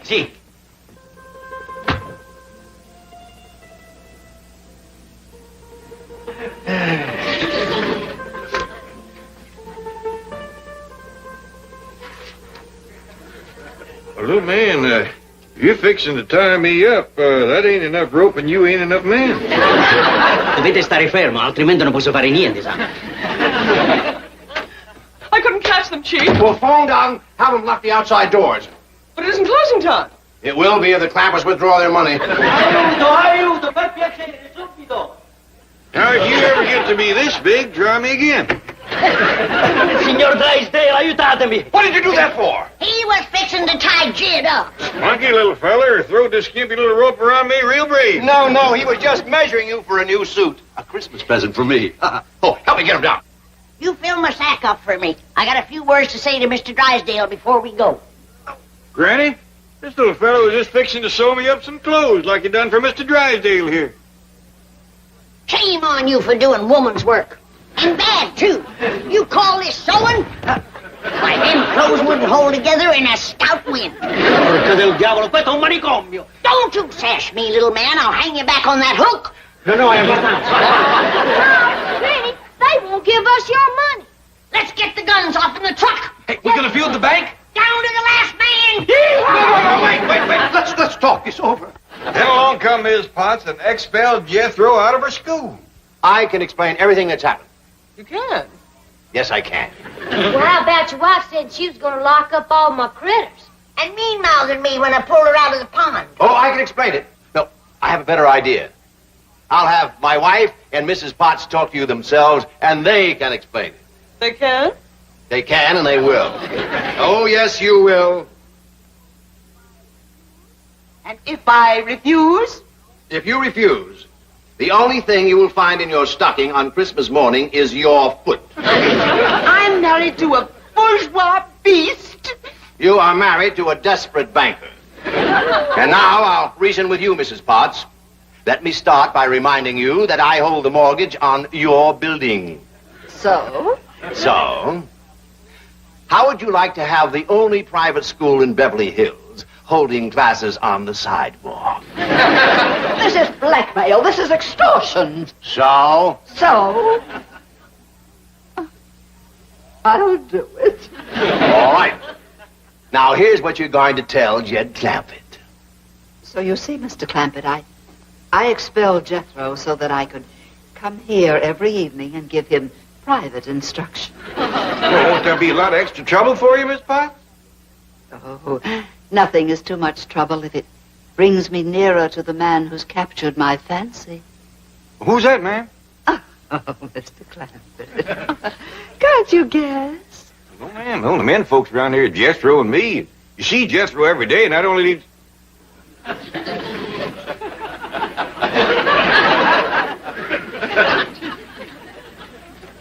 Yes, I must say it. I'm forced to say it. It's you. But, you got... But you're a fine, educated, high-class, big-city school teacher. But I'm also a woman. And you're a man. Yeah, I gotta go along with you on that, but... And the kind of a man I've always been attracted to. Raw-boned, shy, clean-cut. But basically, very, very masculine. Well, doggies. Come on, dear. Milford, no, no! Oh, Margaret, yes, yes. Now, Granny is lonesome. She doesn't have any friends. Your bridge club is the answer. Granny doesn't even play bridge. But you're going to teach Granny to play bridge. Home, quickly. Oh, now, dear, now. It's not going to be as bad as all that. You'll have Mrs. Potts to help you, and Jane Hathaway, too. Even if she learns to play bridge, how could I possibly present that homespun hillbilly to my club? Miss Hathaway is taking care of that. Granny will look fine. Oh, come in, come in. Just in time to see your hostess and her beautiful new hostess gown. Granny, entrez-vous.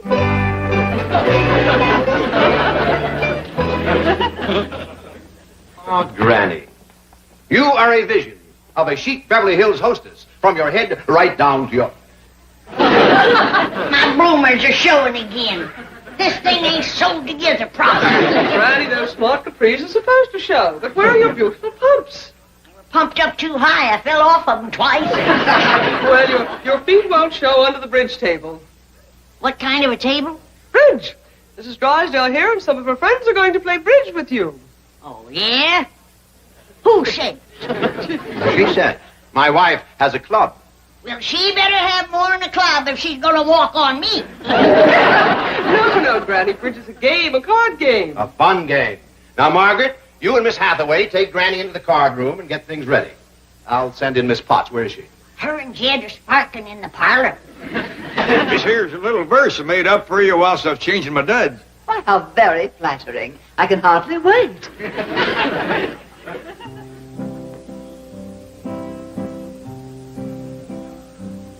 Oh, my darling, oh, my darling, oh, my darling Millie sent just to see me every evening. To such trouble you have went.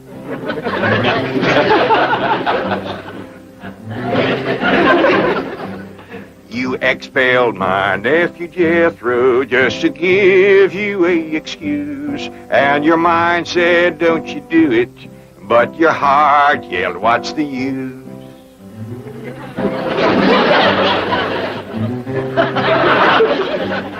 I'm a man and you're a woman. You yourself did up and say, now you got my heart to wondering, are you the ma for Elly Mae? Oh, Mr. Drysdale. Don't let me interrupt. No, I want you to come in and hear the perfectly divine ballad that Mr. Clampett has composed just for me. Where's your wife? Well, she's going to teach Granny to play bridge. They need a fourth, so I'd better get back. No. 3 women and 1 man. Unthinkable. Now, you just stay right here and listen to Mr. Clampett's ballad.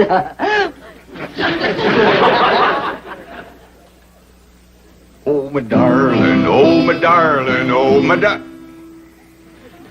I'm sorry, Mr. Drysdale, but I feel like a darn fool singing this to you. You're right. Besides, I have some very exciting plans that'll keep you busy for the rest of the day. You do? Yes. I want you to be a guest at my club. We'll shoot a little golf. Oh, you mean go over to the golf pasture? We call it the country club. Uncle Jed, I don't want to watch them women play a sissy old card game. Well, why don't you come with us, Jethro? We're going to shoot some golf. Yeah, I'd like that. But you ain't gonna go shooting in your courting clothes, are you? Oh, I reckon I'd best change. Mr. Drysdale, no use you waiting for us. Jethro and me will meet you there. All right, Jethro. I'll see you at the country club. And meet me in the locker room. I'll have some golf clothes for you to change into. Oh, yes, sir. Thank you. Now, I want you to change into these clothes before we play golf. Then we'll spend a nice, relaxing half hour in the steam room over there. Oh, yes, sir. Now, when you change, leave your old clothes inside the locker and close the door. I'll see you outside. Well, Jethro, you're younger and more willowy than me. You try it first. Yes, sir, Uncle Jim. You know all right, Jethro? I can't move, let alone change clothes. These city fellas sure must be runts. What are we gonna do? Well, there's one thing certain, we can't strip naked out here in the hall. Tell you what, let's go over there into that steam room and wait for Mr. Drysdale. Yes, sir.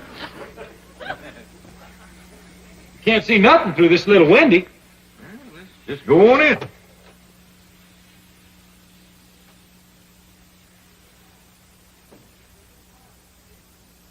Boy, Uncle Jeff, sure is hot in here. Right smart humid, too. Hey, look over here. There's rows of benches going up, just like in a theater. Well, let's climb up the top, get us a good seat, wait for the show.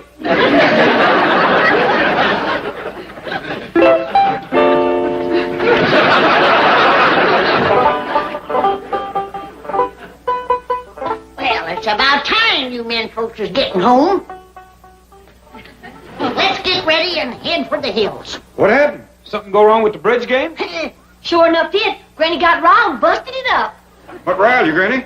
Well, first off, them other women wanted me to put my cards down on the table so all of them could see them. That don't hardly seem fair. Of course it don't.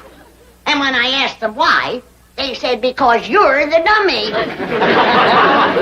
Ain't nobody calls Granny a dummy and gets away with it. You better believe it. How did you men folks make out at that there country club? Pitiful, just pitiful. Granny, they got the hottest, steamiest theater there is. If that wasn't bad enough, they put on the worst show I ever did see. That's a fact. Nothing but a bunch of fat old men parading around wrapped in towels. And not even no music. Pitiful, just pitiful. Beverly Hills can keep their unfriendly city people. Come on, Elly May. I want to get into some decent clothes and head for back home. Yeah, I reckon we better do that too, Jethro. These is kind of shrank up and soggy.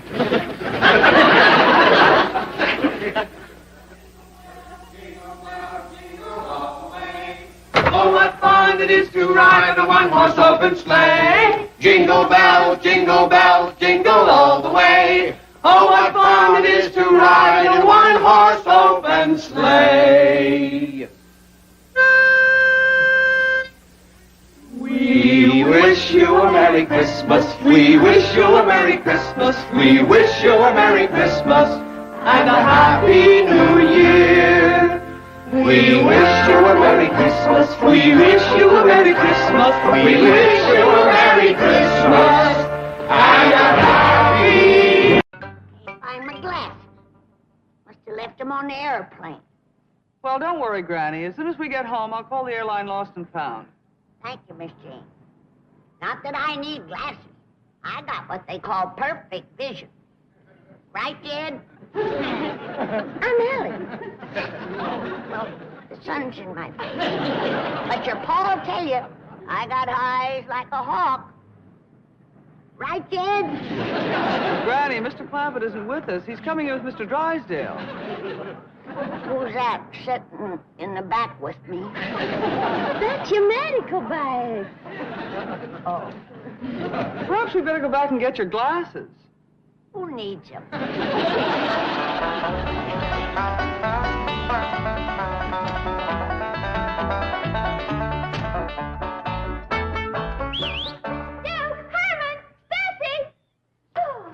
Here comes Fairchild. Look, he's got a family. Quick, Granny, let's get inside before she summons a family of buffalo. Almost fell, didn't you?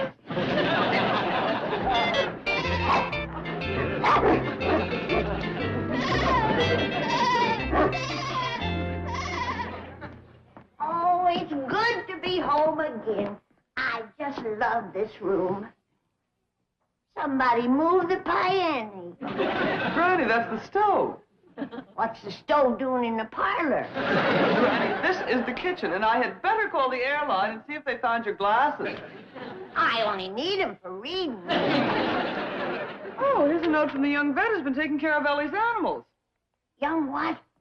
Vet. He's a veterinarian. Oh, yeah, I've heard of them. But personally, I like to eat meat. You're thinking of a vegetarian. This young man's an animal doctor, Dr. Robert Graham. Oh, he's the young fella that Mr. Drysdale said would be just right for Elly May. Where is he? This note says he's down by the swimming pool. I think I'll saunter down there and say howdy to him. I'll call the airline. Oh, my, it's turned cold outside. Granny, you've opened the refrigerator. Maybe I better go down to the pool with you. You might fall in. Oh, no. Once I get outside, I'm on familiar ground. Well, very well.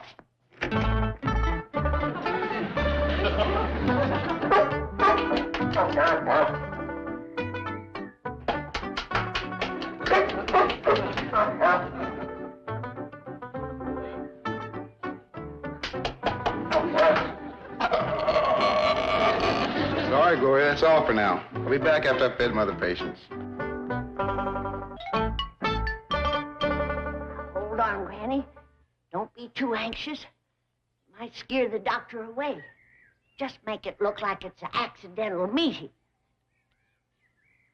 Oh, can she bake a cherry pie? Billy boy, Billy boy. Can she bake a cherry pie? Charming Billy. She can bake a cherry pie quick as a cat.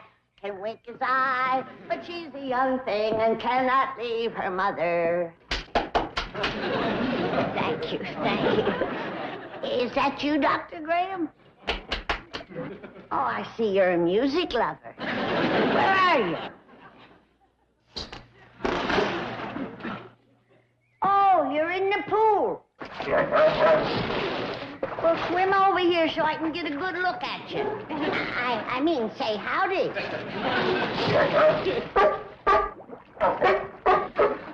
You hadn't ought to be swimming with a cold like that. Well, excuse you. That cold is going to turn into pneumonia if you don't get out of the water. Oh, yes, well, thank you very much. Goodbye. He's home, Miss Jane. Oh. And Mr. Drysdale said he'd like you to drive him right down to the bank. Right away. Where's Granny? She's down at the swimming pool saying hello to Dr. Graham. Dr. Graham? He's the young veterinarian who's been looking after Elly's critters. Oh, he's the one that Mr. Drysdale said would be a fine catch for Elly May. That's right. Well, bye. Bye. Oh, Granny, did you meet Dr. Graham? I did. What'd you think of him? Jed, Elly May can't marry him. He is the ugliest one man that ever growed a breath. Plain, is he? He's got a pinhead, pop eyes, straggly, droopy mustache, and no ears. Ain't that a shame? He must be smart. He's a doctor. Some doctor. He coughed right in my face. No. He's splashing around in the pool with the worst cold you ever seen. Well, that don't seem too bright. But the way Mr. Drysdale brags on him, he must have something. Oh, he has, Jed. He's homely, he's rude, he ain't too brainy. But that rascal sure can swim. Where are you going, Elly? Down to the pool to meet Dr. Graham. Oh, don't bother. What you mean? He ain't for you. Well, Mr. Drysdale says he's single. One look and you'll know why. Granny, I think Elly ought to meet the doctor and thank him for taking care of her critters. Well, all right, darling, but don't get too close to him. He'll cough all over you. I'll be careful. Fetch him in, Elly. Don't you dare. It's bad enough him spreading germs in the pool. I don't want him in my kitchen. Yes, Granny. Granny, you're being a mite rough on the young fella. Jed, it ain't just the germs. He's got a breath like a bait bucket. Granny. If I didn't know better, I'd swear he had been eating raw fish. I think you're exaggerating. Howdy there. Hello, you must be Elly May. Yes, sir. Are you Dr. Graham? That's right. Pleased to meet you. Same here. I was just going to get some raw fish out of the refrigerator to feed your seal. Oh, but Granny, don't... You wait right here, and I'll fetch him for you. I grant you that Elly is hard up for a man, but I don't hardly think that doctor... What you doing, Elly? Fetching some raw fish for Dr. Graham. Exaggerating, was I? You met the doctor, did you, Elly? Yes, sir, Pa. What do you think of him? He's cute. Cute? That girl ain't hard up. She's desperate. Got the suitcases all toted upstairs. How about some victuals, Granny? Fend for yourself, boy. I'm too upset to think about cooking. Well, now, Granny, like a fella says, difference of opinion is what makes horse racing. Your idea of cute and Elly's idea of cute is two different things. But, Jed, looks aside, a man that eats raw fish, that just ain't human. Thanks for the snack, Granny. What'd you eat? Fish? It was a mite underdone, but awful tasty.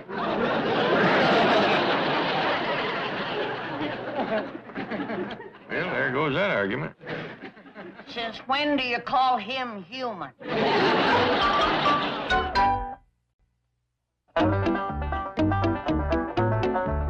Home again, Chief. Yes. Well, how does it feel? Marvelous. Simply marvelous. Oh, we've had a very successful trip, Miss Hathaway. The Clampetts are home. Their $85 million is safe in my bank. Oh, business is good. Interest rates are climbing. Foreclosures are at a new high. All is right with the world. Well, you are in a rare good mood. I am in such a good mood, I feel like giving every employee of this bank a raise. Oh, wonderful. I better lie down. It goes away.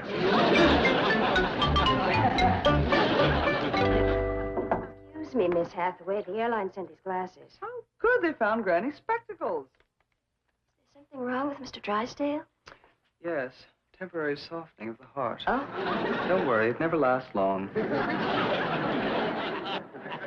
I'm beginning to feel better. See? Well, I'll be getting back to my desk.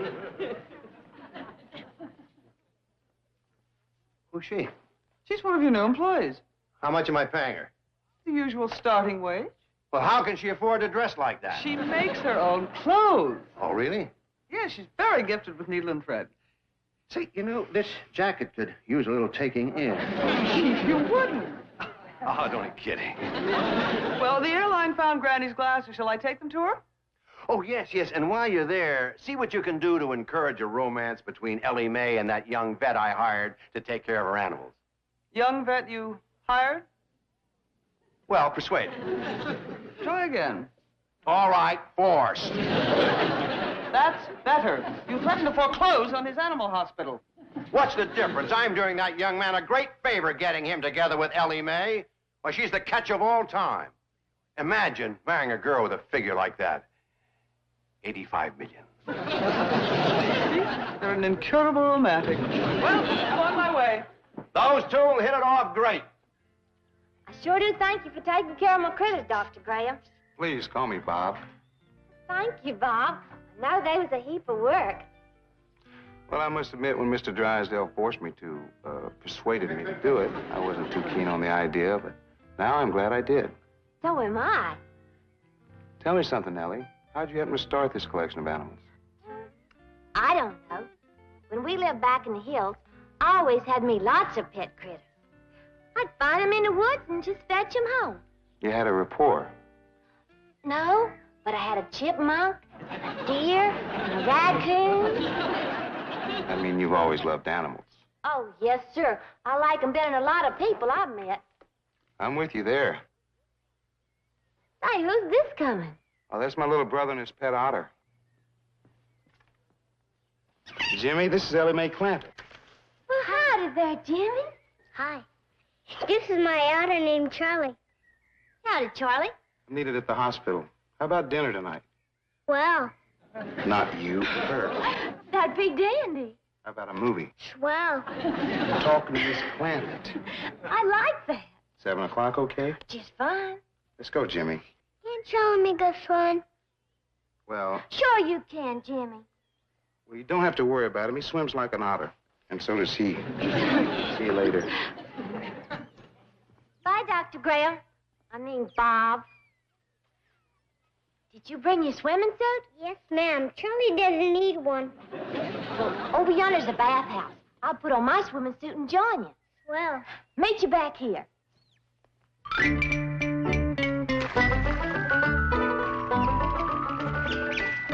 Where you going, Granny? Is that you, Elly? Well, yes, ma'am.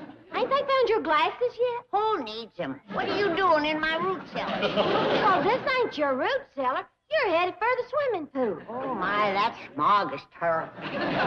Is that homely critter doctor still around? No, please don't call him that, Granny. His little brother Jim is here.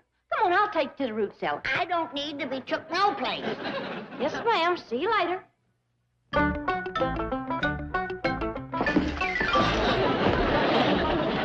We're gonna look at that doctor's little brother. Jimmy, are you here?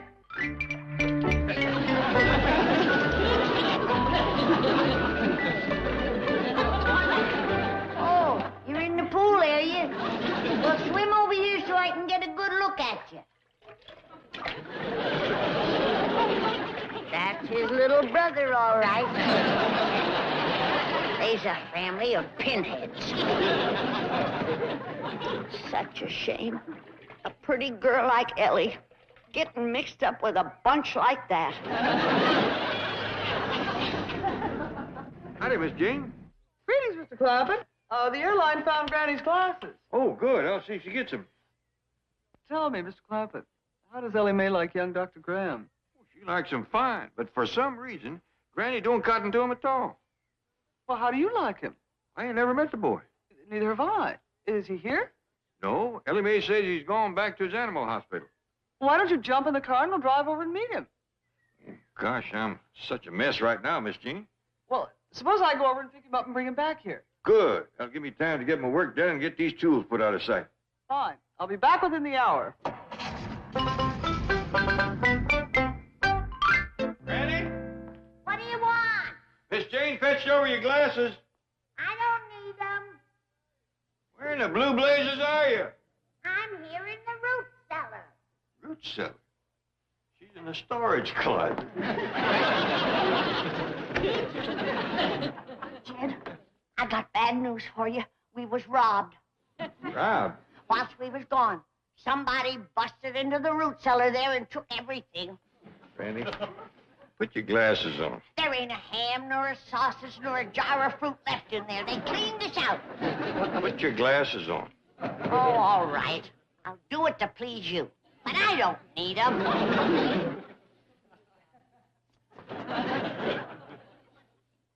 He's in the kitchen. Well, how about that?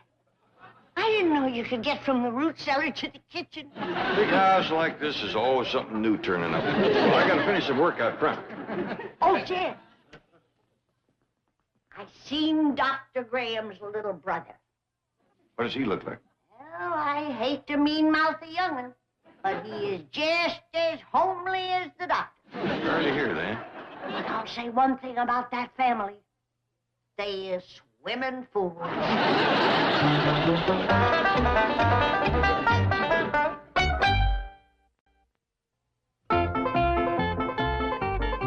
Oh, Elly, you had a nice swim, did you? Yes, ma'am. That cold water clears your head, don't it? Sure does, Granny. Well, now that your head is clear, how do you feel about that Dr. Graham? He's cute.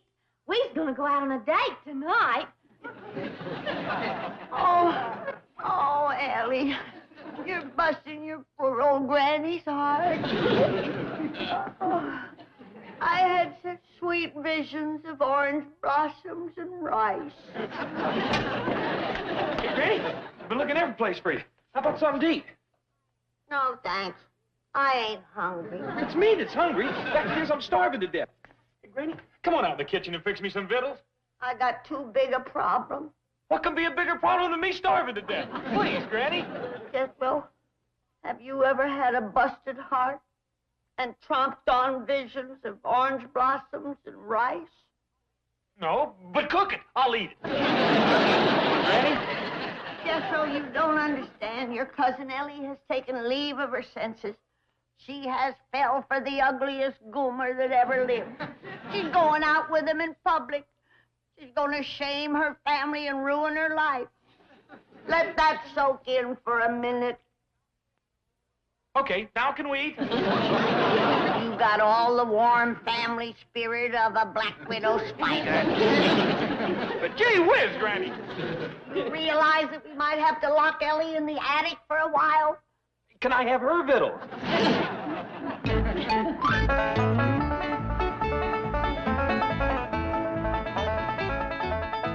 You'll enjoy meeting the rest of the Clampett family. They're quite original and unique.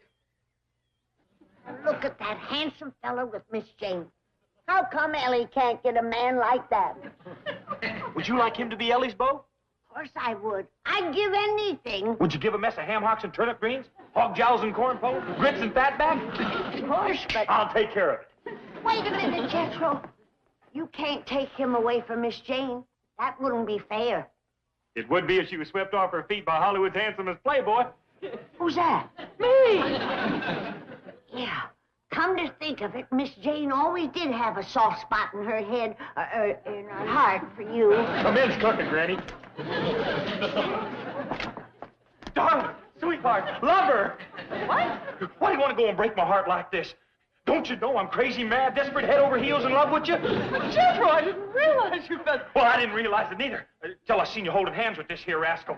Set me on fire. We're holding hands. Oh, let's be honest. Hey, please, let her be mine and mine alone. Why, I love her. She's wonderful. She's beautiful. I'd do anything for her. Wait a minute, I'm not... Let the boy talk. I'm through talking. I'm carrying you off to paradise. Oh, where's that? The kitchen. He done it. I'll cook that boy more victuals than he's ever seen. Jethro, Miss Jane, what's going on? Oh, Mr. Clampett. Shake hands with Dr. Graham. Oh, glad to meet you, Doctor. Pleasure's mine, Mr. Clampett. Come on in. Thank you. Say, about that big fella just carried Miss Hathaway into the house. Jethro? Yes, I can't quite figure him out. Well, we all been working on that, Doctor, and the best we've come up with is that Jethro went right from his first childhood into his second childhood with nothing in between.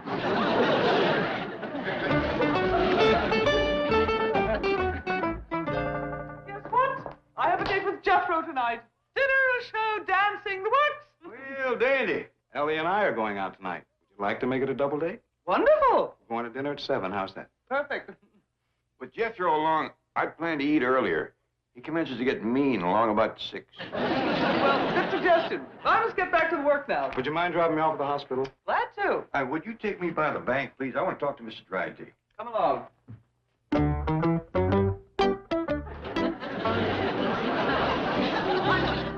What do you charge for alterations? Why, Mr. Drysdale, I wouldn't think of charging you. Oh, why not?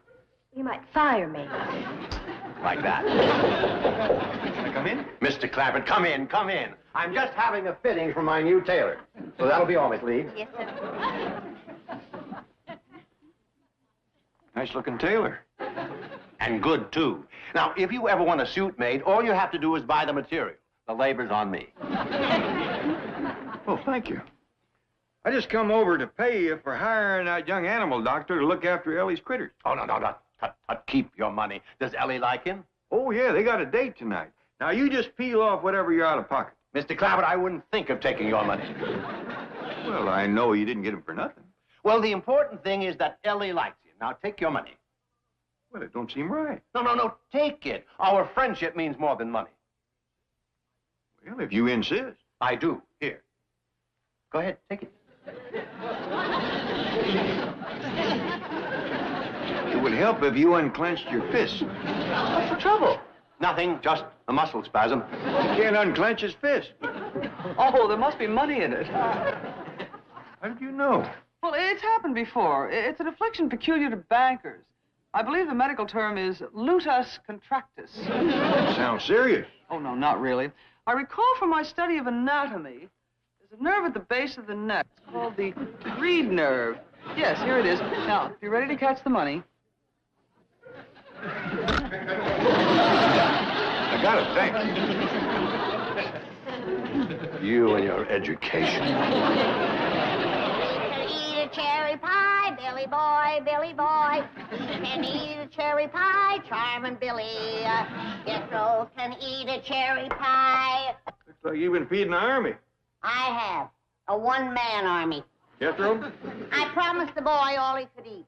There for a while it was nip and tuck. I was only one ham hock ahead of him. He didn't eat all them ham hocks alone, did he? Oh, no. He ate them with grits and greens and a sack full of yams. Whole sack? Jed, that boy can eat yams like other folks eat popcorn. Where is he now? Upstairs in bed, sleeping it off. I best go wake him. Forget it. He'll be hibernating until breakfast. He has got a date with Miss Jane in 10 minutes. He even went out and hired him a tuxedo, and he ain't going to stand her up. I'm coming. Howdy, Dr. Graham. I mean, Bob. Ellie Mae, you're a vision of loveliness. So are you. Oh, wait, Miss Jane. Ain't you gussied up? Oh, it's nothing. Just cost me 2 weeks' salary. Where's my date? He's coming, Miss Jane.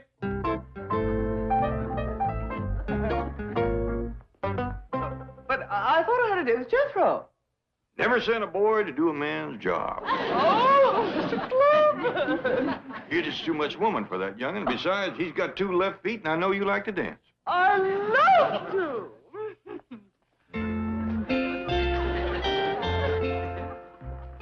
Hope you young'uns can keep up with us.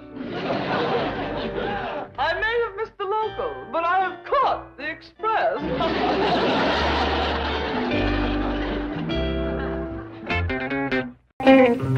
Hey, wait, where are you going with all them matches? Well, to the launching pad. The what? The launching pad. I promised Jethro I'd light his rockets first. Wait a minute. Well, I can't, Paul. Jethro's in his countdown, ready to be shot into space.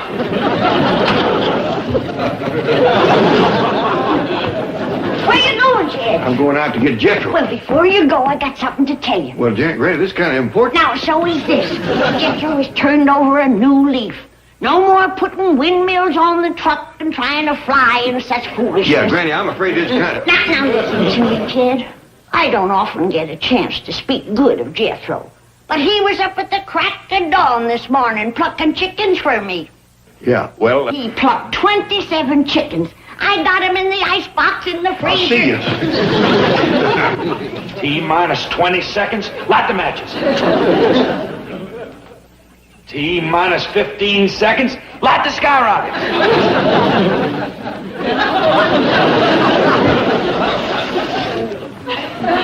T-minus 10 seconds and count. Jethro. Talk to you when I get back down, Uncle Jed. 8, 7. Well, how you going to get back down? Glide on these wings. They work? Well, I hope so. 5, 4. Well, I'm glad to see you wearing a parachute. What parachute? This is my lunch. 2, 1, 0. Stop!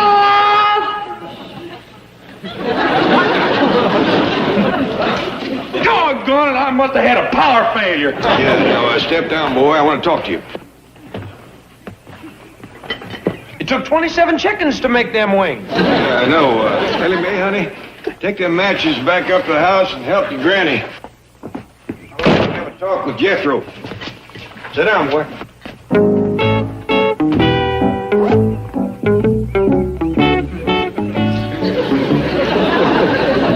Want some lunch, Uncle Jed? No, thanks.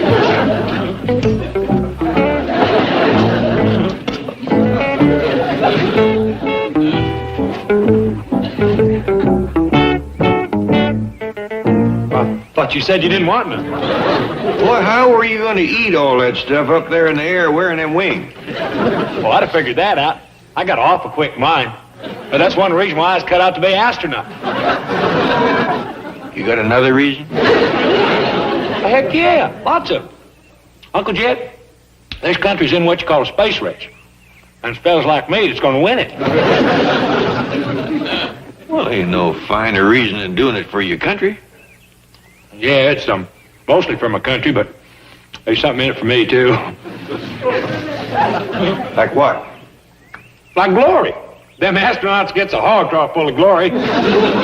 See, presidents calls them on the phone, gets put on television, pictures in the paper, ticker tape parade, big hug and a kiss by your wife. You ain't got no wife. I know. I'm gonna be the first single fella to get all that glory. Them girls gonna be hanging around me thicker than cats at a fish fry, scrapping with one another. See who gets to hug me first.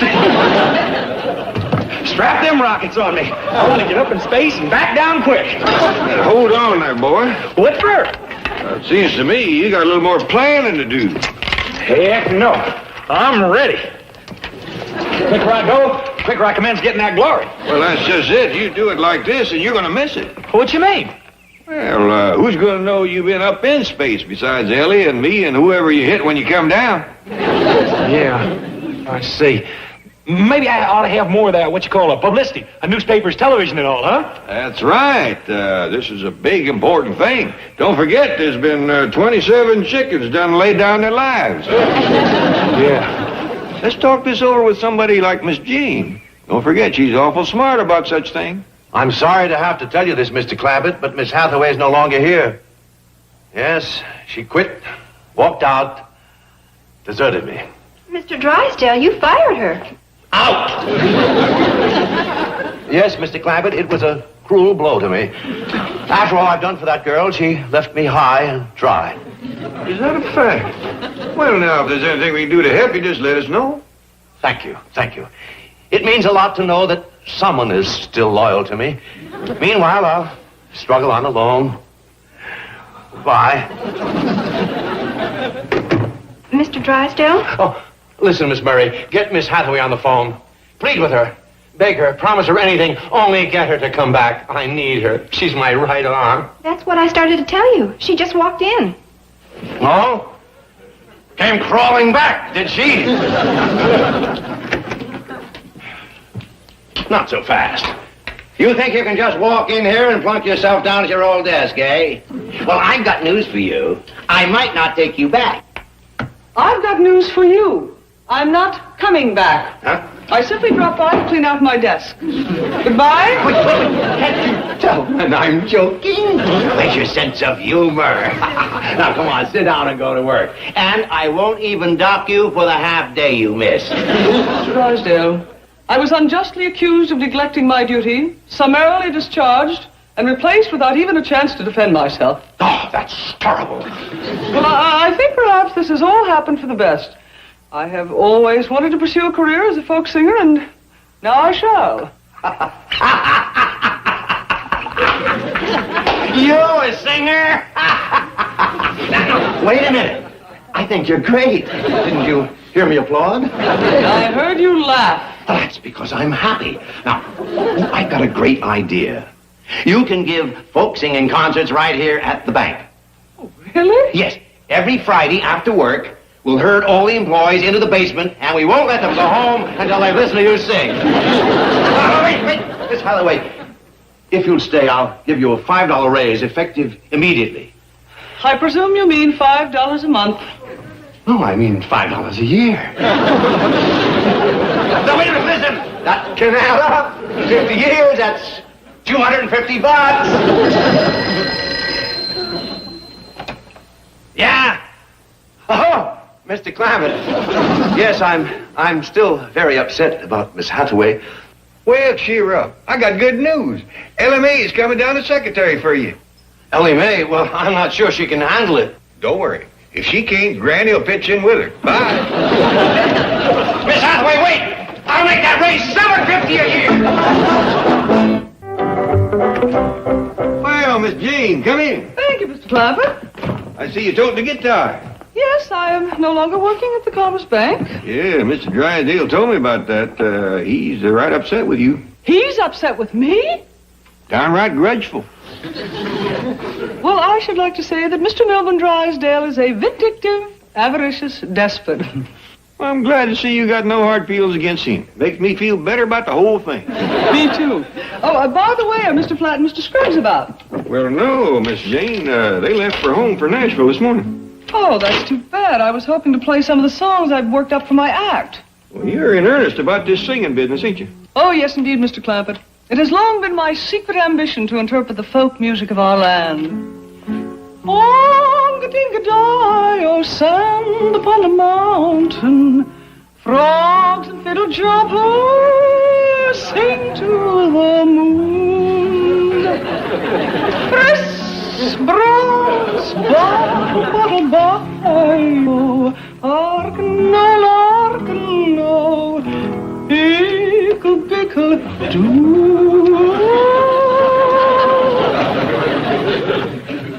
Not a call for that, is it? Oh, yes, indeed. Folk singers are all the rage today. Some of them become public idols. Personally, of course, I am not interested in the glory. There's glory in it, huh? For those who reach the top. Tell me, Miss Jane, do you reckon Jethro could plow any kind of a rut at all with that folk singing? Jethro? I didn't know he was interested. Well, I'm kind of hoping he might be. You see, here lately, he's been fooling around with...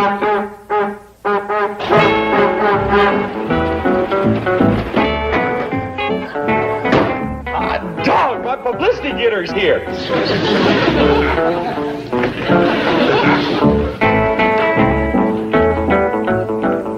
Howdy, Miss Jane. Sure, I'm glad to see you. Thank you, Jethro.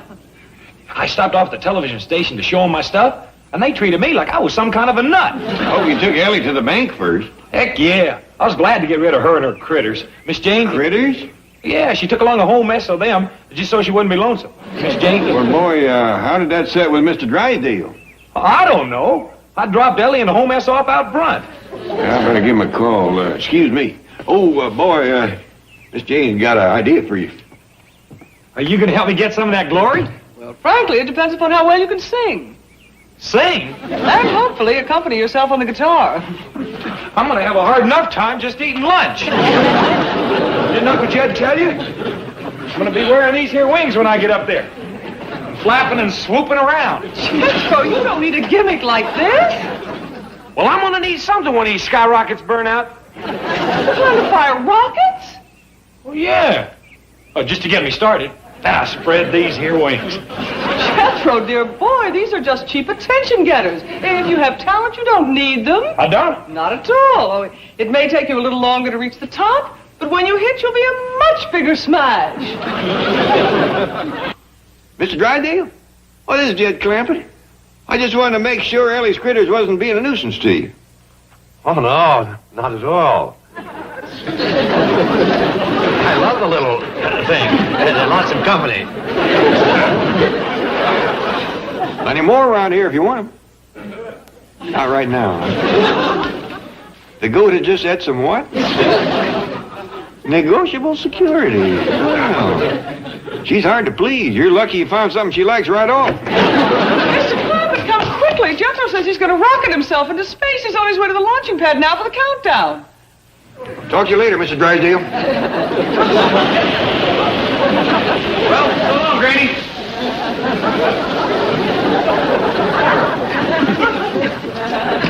T-minus 10 seconds and count. What are you doing on my table? 8, 7, 6, 5, 4, 3, 2, 1, 0. Blast off!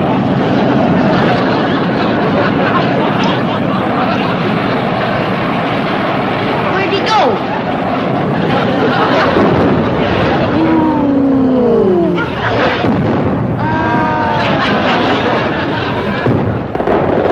Ain't that pretty? I wish it was night. I think the boy's headed back, Granny. Yeah, he'll be here in plenty of time for supper.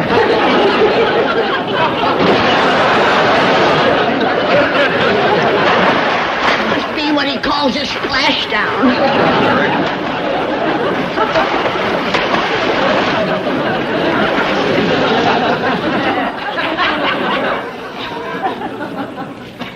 How you feel, boy? Miserable. That just ruined my lunch.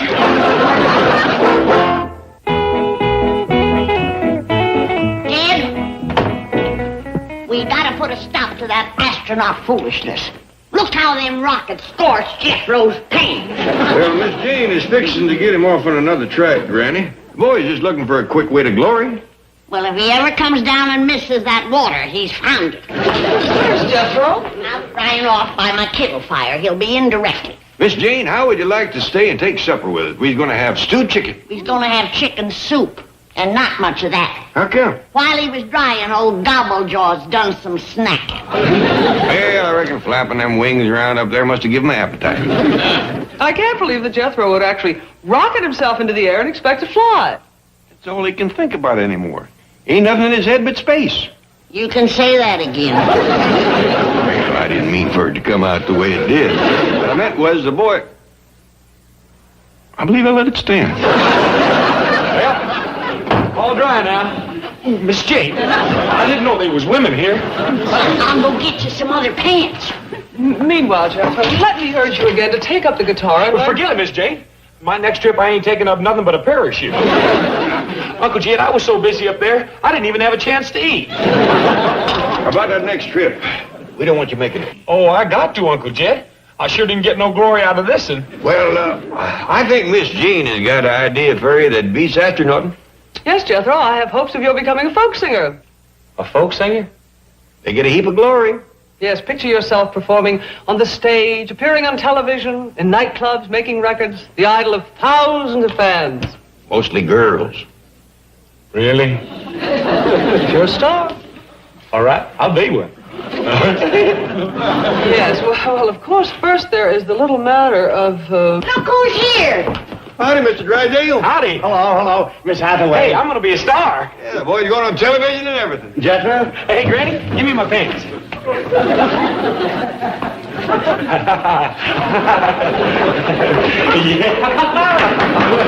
that's a great act. The boy's got a lot of talent. Miss Hathaway. Are you fixing to stay for supper, Mr. Drysdale? Wait, don't ask him till I see if the human silo left any soup. Miss Hathaway, please come back to the bank. What's the matter? Ain't Elly doing a good job? Oh, yes, wonderful, but I need Miss Hathaway, too.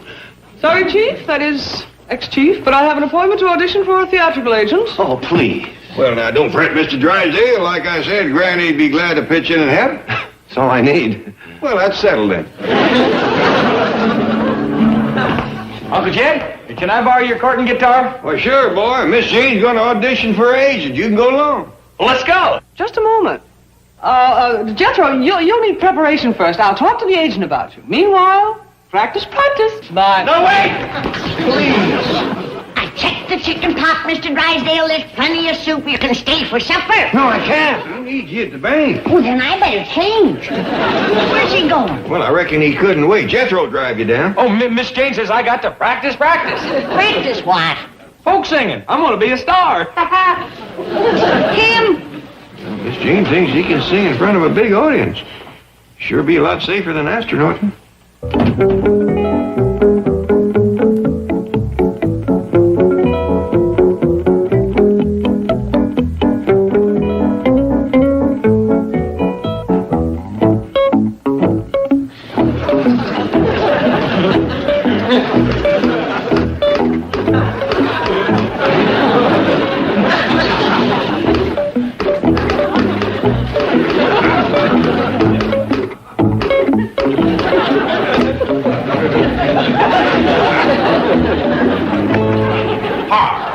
Sorry to keep you waiting. Everything's in a mess since Miss Hathaway left. So I see. Just can't find a replacement. Where have you been looking? Gilbert, you have a reputation for hiring cheap help.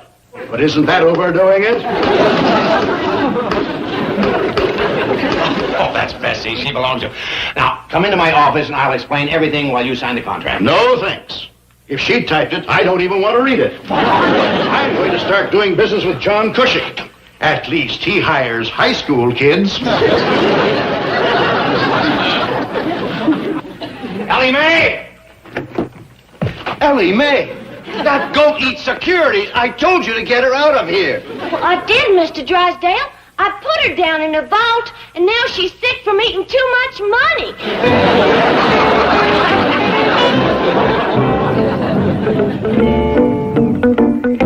I'll just be a moment, and I assure you I'll give a much better performance with my own guitar. Miss Hathaway, I think it's going to take a little more than your own guitar. Can't you come up with some kind of a gimmick? Mr. Sherman, I am a singer of pure ethnic folk songs. Well, right now they're selling about as fast as used Edsels. Hey, Miss Jane! Oh, dear, I'm afraid this young man is going to want to audition for you. What does he play, the electric wheelbarrow? Wait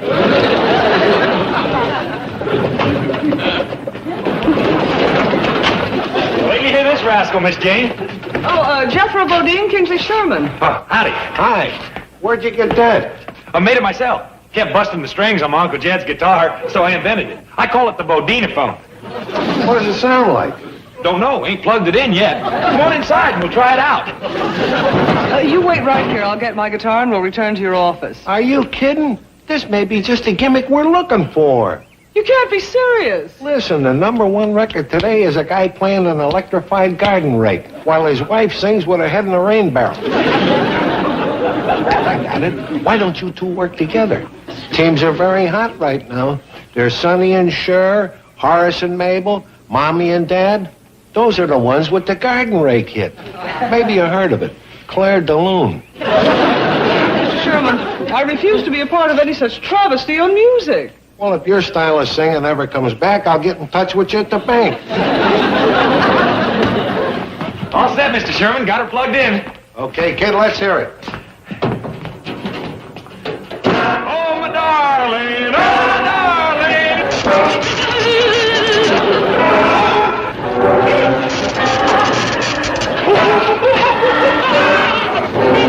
Oh, this guy is dynamite. If you two team up, you'll be bigger than Sonny and Cher. All you need is wigs and some goofy clothes. Turn me off! Formulas! Got the juice! He's even got a hit song.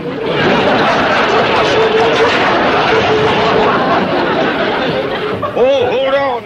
Wait a minute. The fella from the record company is here. He wants to hear you two do your number again. Uncle Jed, I ain't playing that Bodine-phone no more. I'm so full of electricity, I could spit sparks. Hot dog and Miss Jane, that sure leaves you in a spot. Yes, it does. If the team of Jane and Jethro breaks up, it means losing all this. I'm going back to work for that martinet, Mr. Drysdale. Well, you better work fast. Half your team is fixing to shoot itself into space. Yes, excuse me. Miss Jane, ain't you going to stop him? Stop him? I'm going to light his fuse.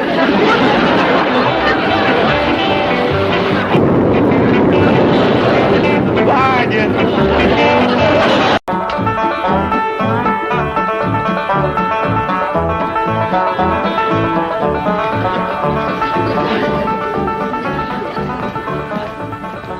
Great galloping bullfrogs. Where are you going in that city dude get-up? Well, Granny, I told you Mr. Drysdale's fixing to build a new bank, and he invited me to the festivities.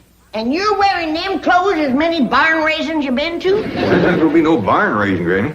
Barn raising, bank raising, what's the difference? There's dirt to shovel, cement to mix, boards to be sawed and nailed up. You ruin them clothes. Mr. Drysdale's the one that sent me these fancy duds. He wouldn't have done that if he expected me to work in them. You mean you ain't gonna help your neighbor when he's got a building to raise?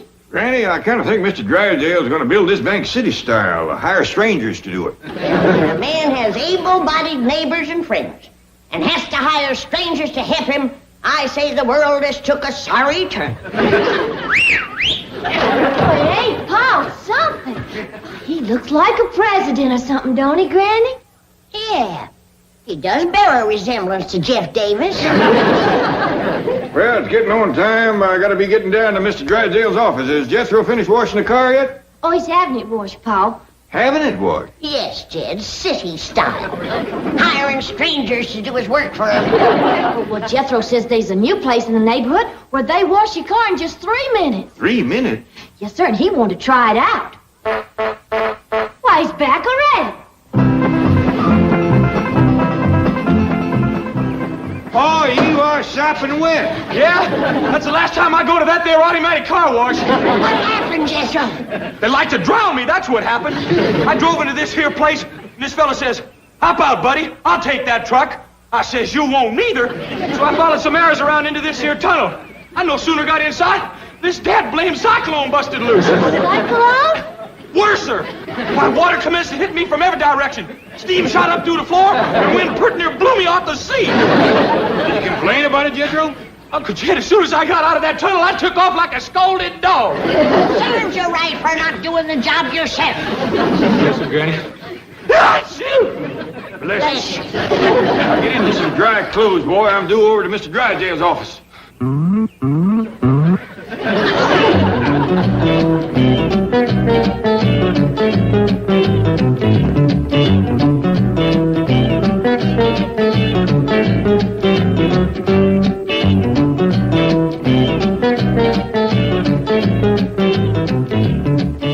Milburn Drysdale, J.P. Morgan, Baron Rothschild, Milburn Drysdale. Yes, it has that big moneyed sound. One day it will be Drysdale National Bank. Well, where is J.D. Clampett? There is a financial wizard that I want to meet. He'll be along any minute. You're in for a surprise, John. To talk to him, you'd think he was a big old hillbilly who doesn't know the difference between a tax-free municipal bond and a Dow Jones stock average. All the time, that shrewd mind is going like an electronic computing machine. He must be fabulous. I hear that less than 2 years ago he was broke. He didn't have one penny. Today, I would estimate his net worth at around 40 million. 40 million? Well, I don't mind telling you, Milburn. That's the reason I'm in this deal. When I heard that J.D. Clampett was putting money into this new bank venture of yours, I said, Fleming, get on the gravy train. Me too, Milburn. I'll ride Clampett's bandwagon any day.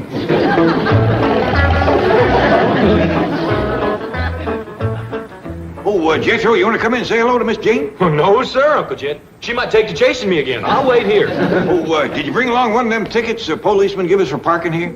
Oh, yes, sir. I got a $5 one. How long can you park here for that? Well, there's a gadget down the street that says parking is 10 cents an hour. So, let's see. At 10 cents goes into $5. That's 500 cents. 1 into 5 is 5. Naught into naught is naught. Bring down the 5 and the naught. And then bring down the extra naught. Subtract naught from naught, and naught from naught, and 5 from 5. Doggy, you sure can cipher. Thank you, Uncle Jed. This here is what you call long division. Now, I got a naught, naught, and naught down here, and a 10 up yonder. Now, all I got to do is put the 10 into the 3 knots and bring down the decimal point. I ain't got long enough for long division. I don't want to keep Mr. Drysdale waiting. Well, all I got to do is put the 10 into the 3 knots and figure out where the decimal goes. Well, you figure it out and park here your $5 worth. If I ain't back by then, you ask the policeman to give you another ticket. Remember to say please and thank you. Folks appreciates good manners in the young. Yes, sir. Well, how about a toast to the new bank? I'm for that. To the Drysdale National... Oh, the new Commerce Bank.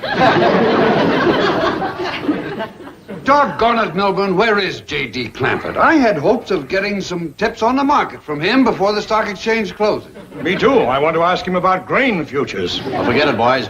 J.D. Clampett knows nothing about the market. I do all his investing for him. Don't you wish you were that smart? I'll bet Clampett throws away better information than I pay my market analysts for. Well, here is to J.D. Clampett, the lone eagle of finance.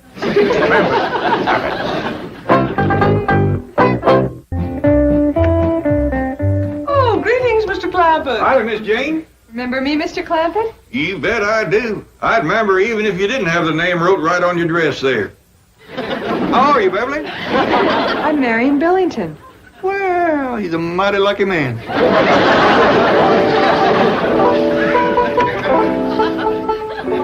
Oh, say, Granny wanted to send along some of her crawdad dip. We went to every market in Beverly Hills, and would you believe it? There ain't a crawdad to be had. And they call this a modern city.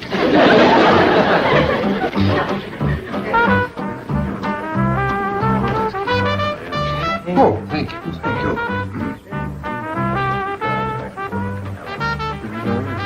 you. Excuse me, Milburn. We'd like to ask J.D. a question. Now, John, I told you, you boys aren't going to get anything out of Mr. Clampett. Oh, just one question. What can I do for you, gentlemen? Well, if somebody should buy a lot of wheat right now, say 1,000,000 bushels, what do you think they'd make? Well, Mr. Pendleton, I reckon they make a lot of bread. What did he mean by that? Fleming, you are square. Bread is hip talk for money. It is? Yes, now get on the horn to your broker and start buying wheat futures.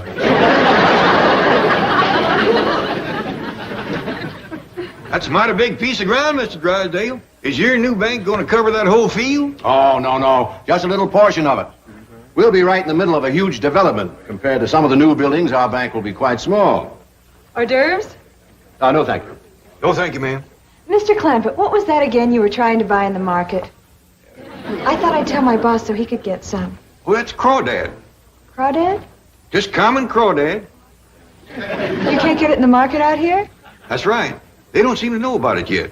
You tell your boss to buy all that he can get his hands on. He'll make himself a heap of money. Thank you, I will. Oh, that's great. Good. Said New York? Yes. Ned Lantini. Give me that phone. Ned, this is John Lucas. Now listen very carefully. This is a real hot tip. I want you to buy crawdad. All you can get. That's right. Crawdad.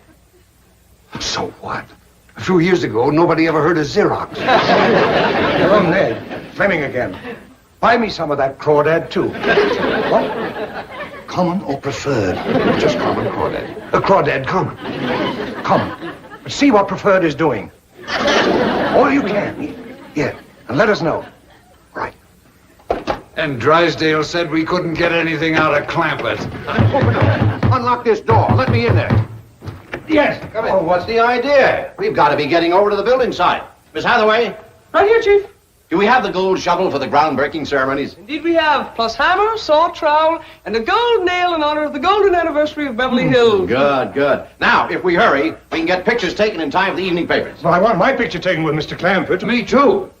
Now, why would anybody want their picture taken with me at all? You're helping to build this bank, Mr. Clampett. I am? You and 10,000 other depositors. With one little shovel?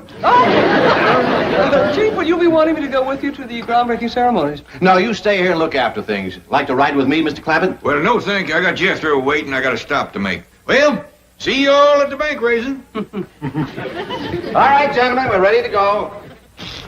Bank raising. See how casually he takes building a new bank? Well, maybe we'd be that casual if we had his money. And we will have, now that we've cornered the crawdad market. Who's trading in crawdad? I'll take all the crawdad I can get. I want crawdad. Who's trading crawdad? Not into naught is not. 5 into naught is not. Not into 5 is... Head for home, Jethro. Oh, our parking time ain't up yet. Head for home anyway. I gotta get into working clothes, get some tools in this truck. Well, what for? I'm gonna help Mr. Drysdale build his bank. Hey, is that going to be like barn raising back home? Yep, Granny was right. Only it's gonna be bigger than any barn raising. There's gonna be 10,000 people pitch into this job. 10,000 people? That's what Uncle Jeb told me. I ain't never seen that many people in all my life. Well, me neither. Well, that's one of the reasons we come home first. It take you too long. Figured you wouldn't want to miss a sight like that. But, Jed, ain't they just going to get in each other's way? There's a good chance of that, Granny, especially with the pitiful few tools they got. You load our tools on the truck, Jethro? Oh, yes, sir, Uncle Jed. Well, come on, let's get going. Oh, wait a minute, Jed. Don't you think that we ought to tote along some victuals and a jug or two, like we always do to barn raising? Sound like a good idea, Granny. Jethro, snatch that pot of grits and jowls off on the stove and fetch it out to the truck. Yes, ma'am, Gran. Elly Mae, you draw off a jug of my new rheumatism medicine. Yes, Granny. Granny, Mr. Drysdale is going to be right obliged to you.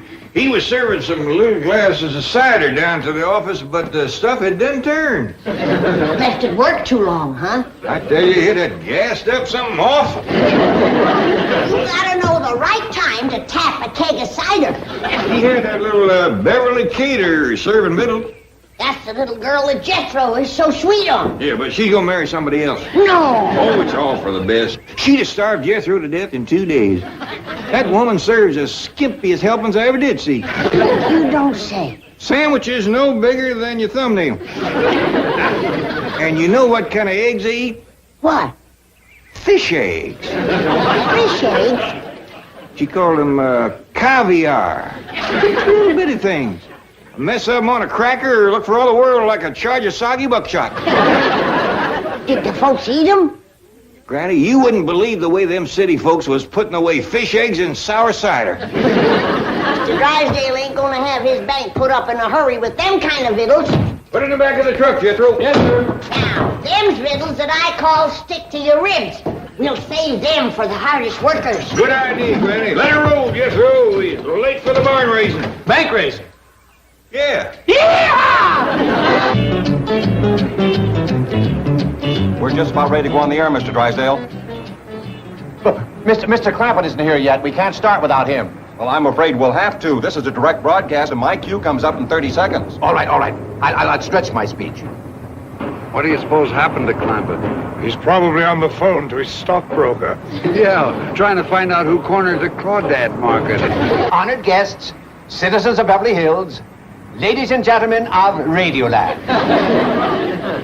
210 years ago, our forefathers made their way west from Pasadena into what is now Beverly Hills. And they built the first crude 40 and 50 room mansions, some of which still stand. These brave people were seeking freedom in the wide open spaces.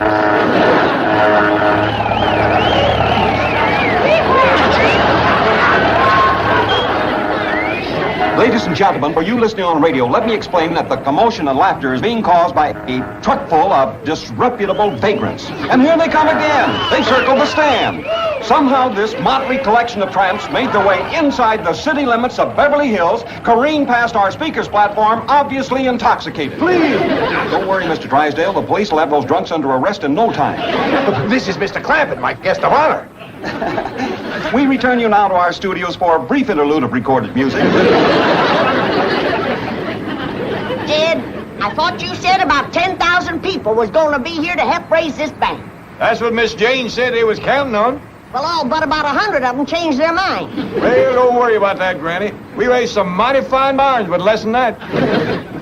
Who's this Goomer coming? We're back on the air again, ladies and gentlemen, from the site of the Newcomers Bank. Can't say as I know, Granny, but it looks like he's lost a bulb out of his light. It's now my honor and privilege to bring you an interview with one of the leading citizens of Beverly Hills, Mr. J.D. Clampett. Mr. Clampett, I wonder if we might have a word from you, sir. Howdy. Is that all you have to say? It's all I can get into one word. I didn't mean it literally. You see, Mr. Clampett, you're on the radio. Oh, I'm sorry. I thought it was just a pile of lumber. What I mean is, Mr. Clampett, when you talk into this microphone, thousands of people are listening in their homes. Why ain't all you good-for-nothing loafers out here to help raise this bank?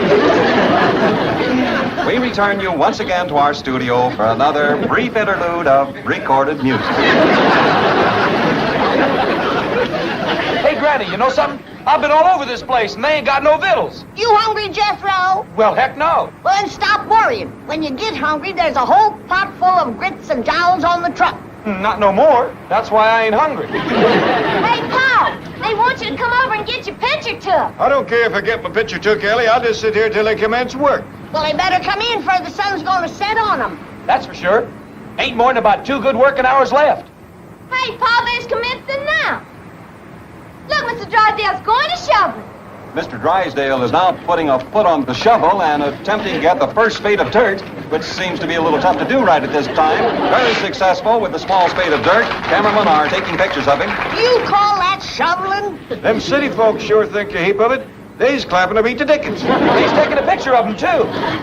Well, he's sure tired quick. He's handing a shovel to them other fellas. And now Mr. Lucas and Mr. Pendleton are both on the shovel, and... Why, the two of them together can't dig worth shucks. Folks is clapping again, and they's taking more pictures. Look, now all 3 of them's going at it. Mr. Drysdale, Mr. Pendleton, and Mr. Lucas all pick up a full spade of dirt with the golden shovel for the Commerce Bank of Beverly Hills. Did you see that, Jed? Pitiful, just pitiful. They better figure on building this bank without a cellar. Well, it looks like that's what they're gonna do. Mr. Drysdale's leaving with the shovel. Goodbye,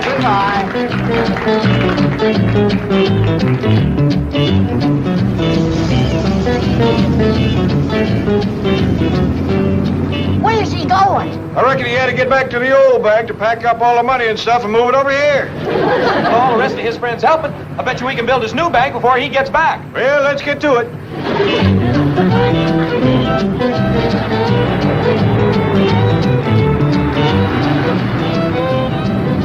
Where's everybody going? Dog if I know.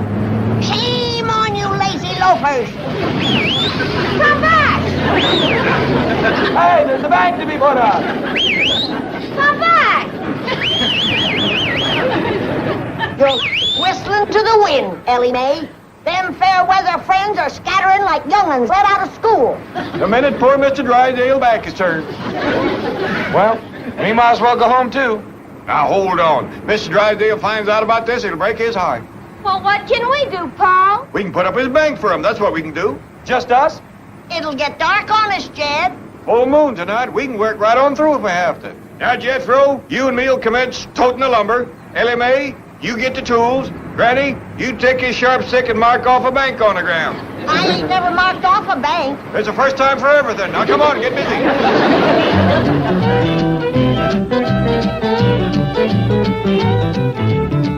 Oh, good morning, Chief. Good morning. How did the groundbreaking ceremonies go? Oh, a little chaotic, but the ground finally got broken. It's going to be a beautiful structure. Yes, I can't wait to see those steel girders start to rise. Well, they should be bringing in the heavy equipment any time now.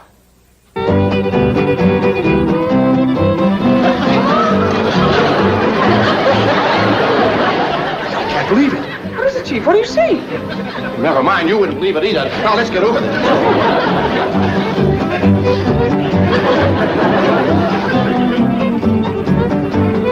Well, Jethro, considering the moon was behind the clouds most of the night, we throwed up a right tolerable barn. A bank. Yeah. Hey, Paul, here's the only piece of lumber on that whole pile that we ain't used. Well, we had no to waste it, Elly. I'll tell you what, Jethro, you paint welcome on there, and we'll nail it to the front door right here. Yes, sir. Well, how's things going inside, Granny? Jed, it's a trod down hard dirt floor. But by dingies, it's clean.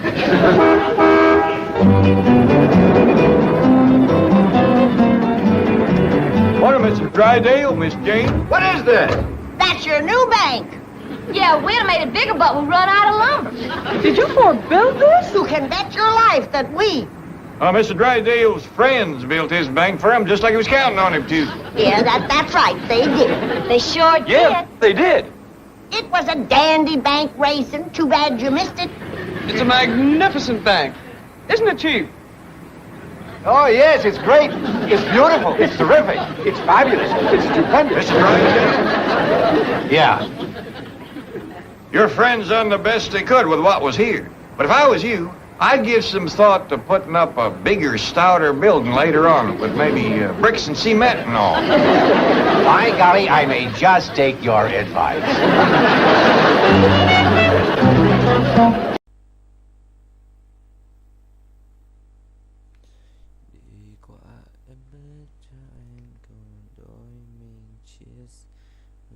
Rên rất rồi.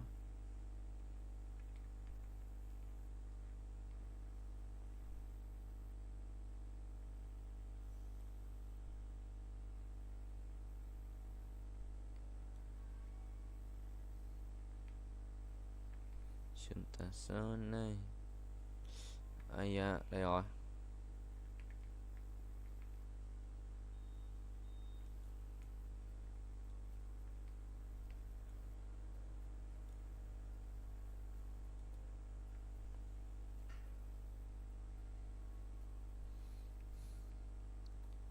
Gilead. Cái nhìn kinh rồi. Chun xui với 100.000.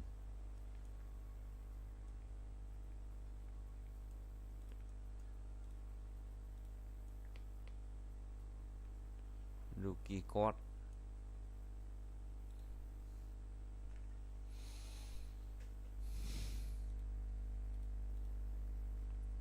Geostorm, let's go. New hero.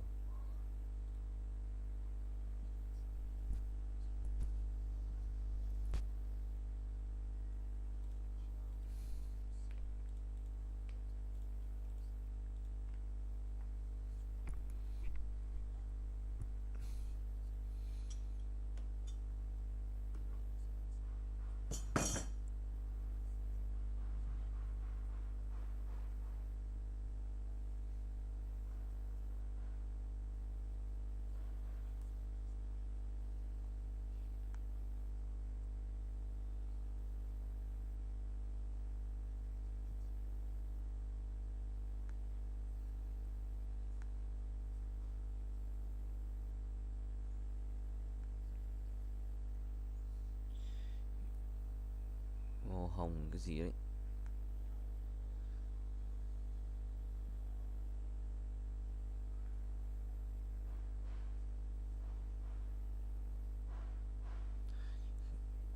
Khiếp, dành dép.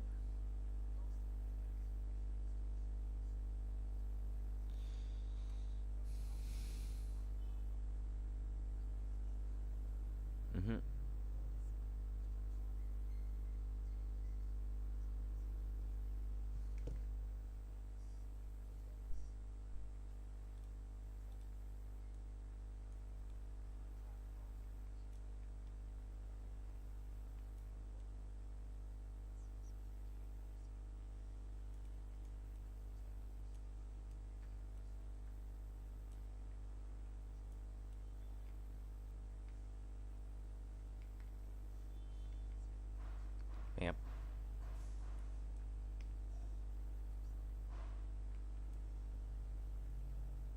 Bottom stem.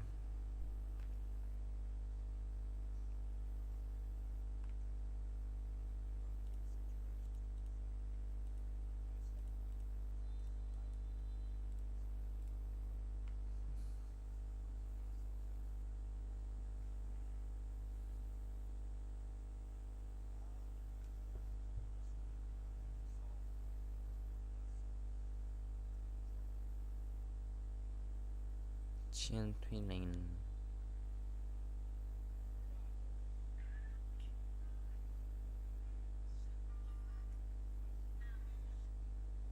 We get this love in progress.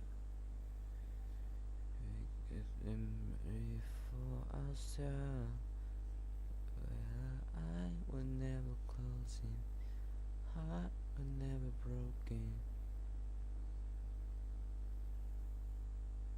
So you can keep me inside the pocket of your weird jean, under the lamp out on the street.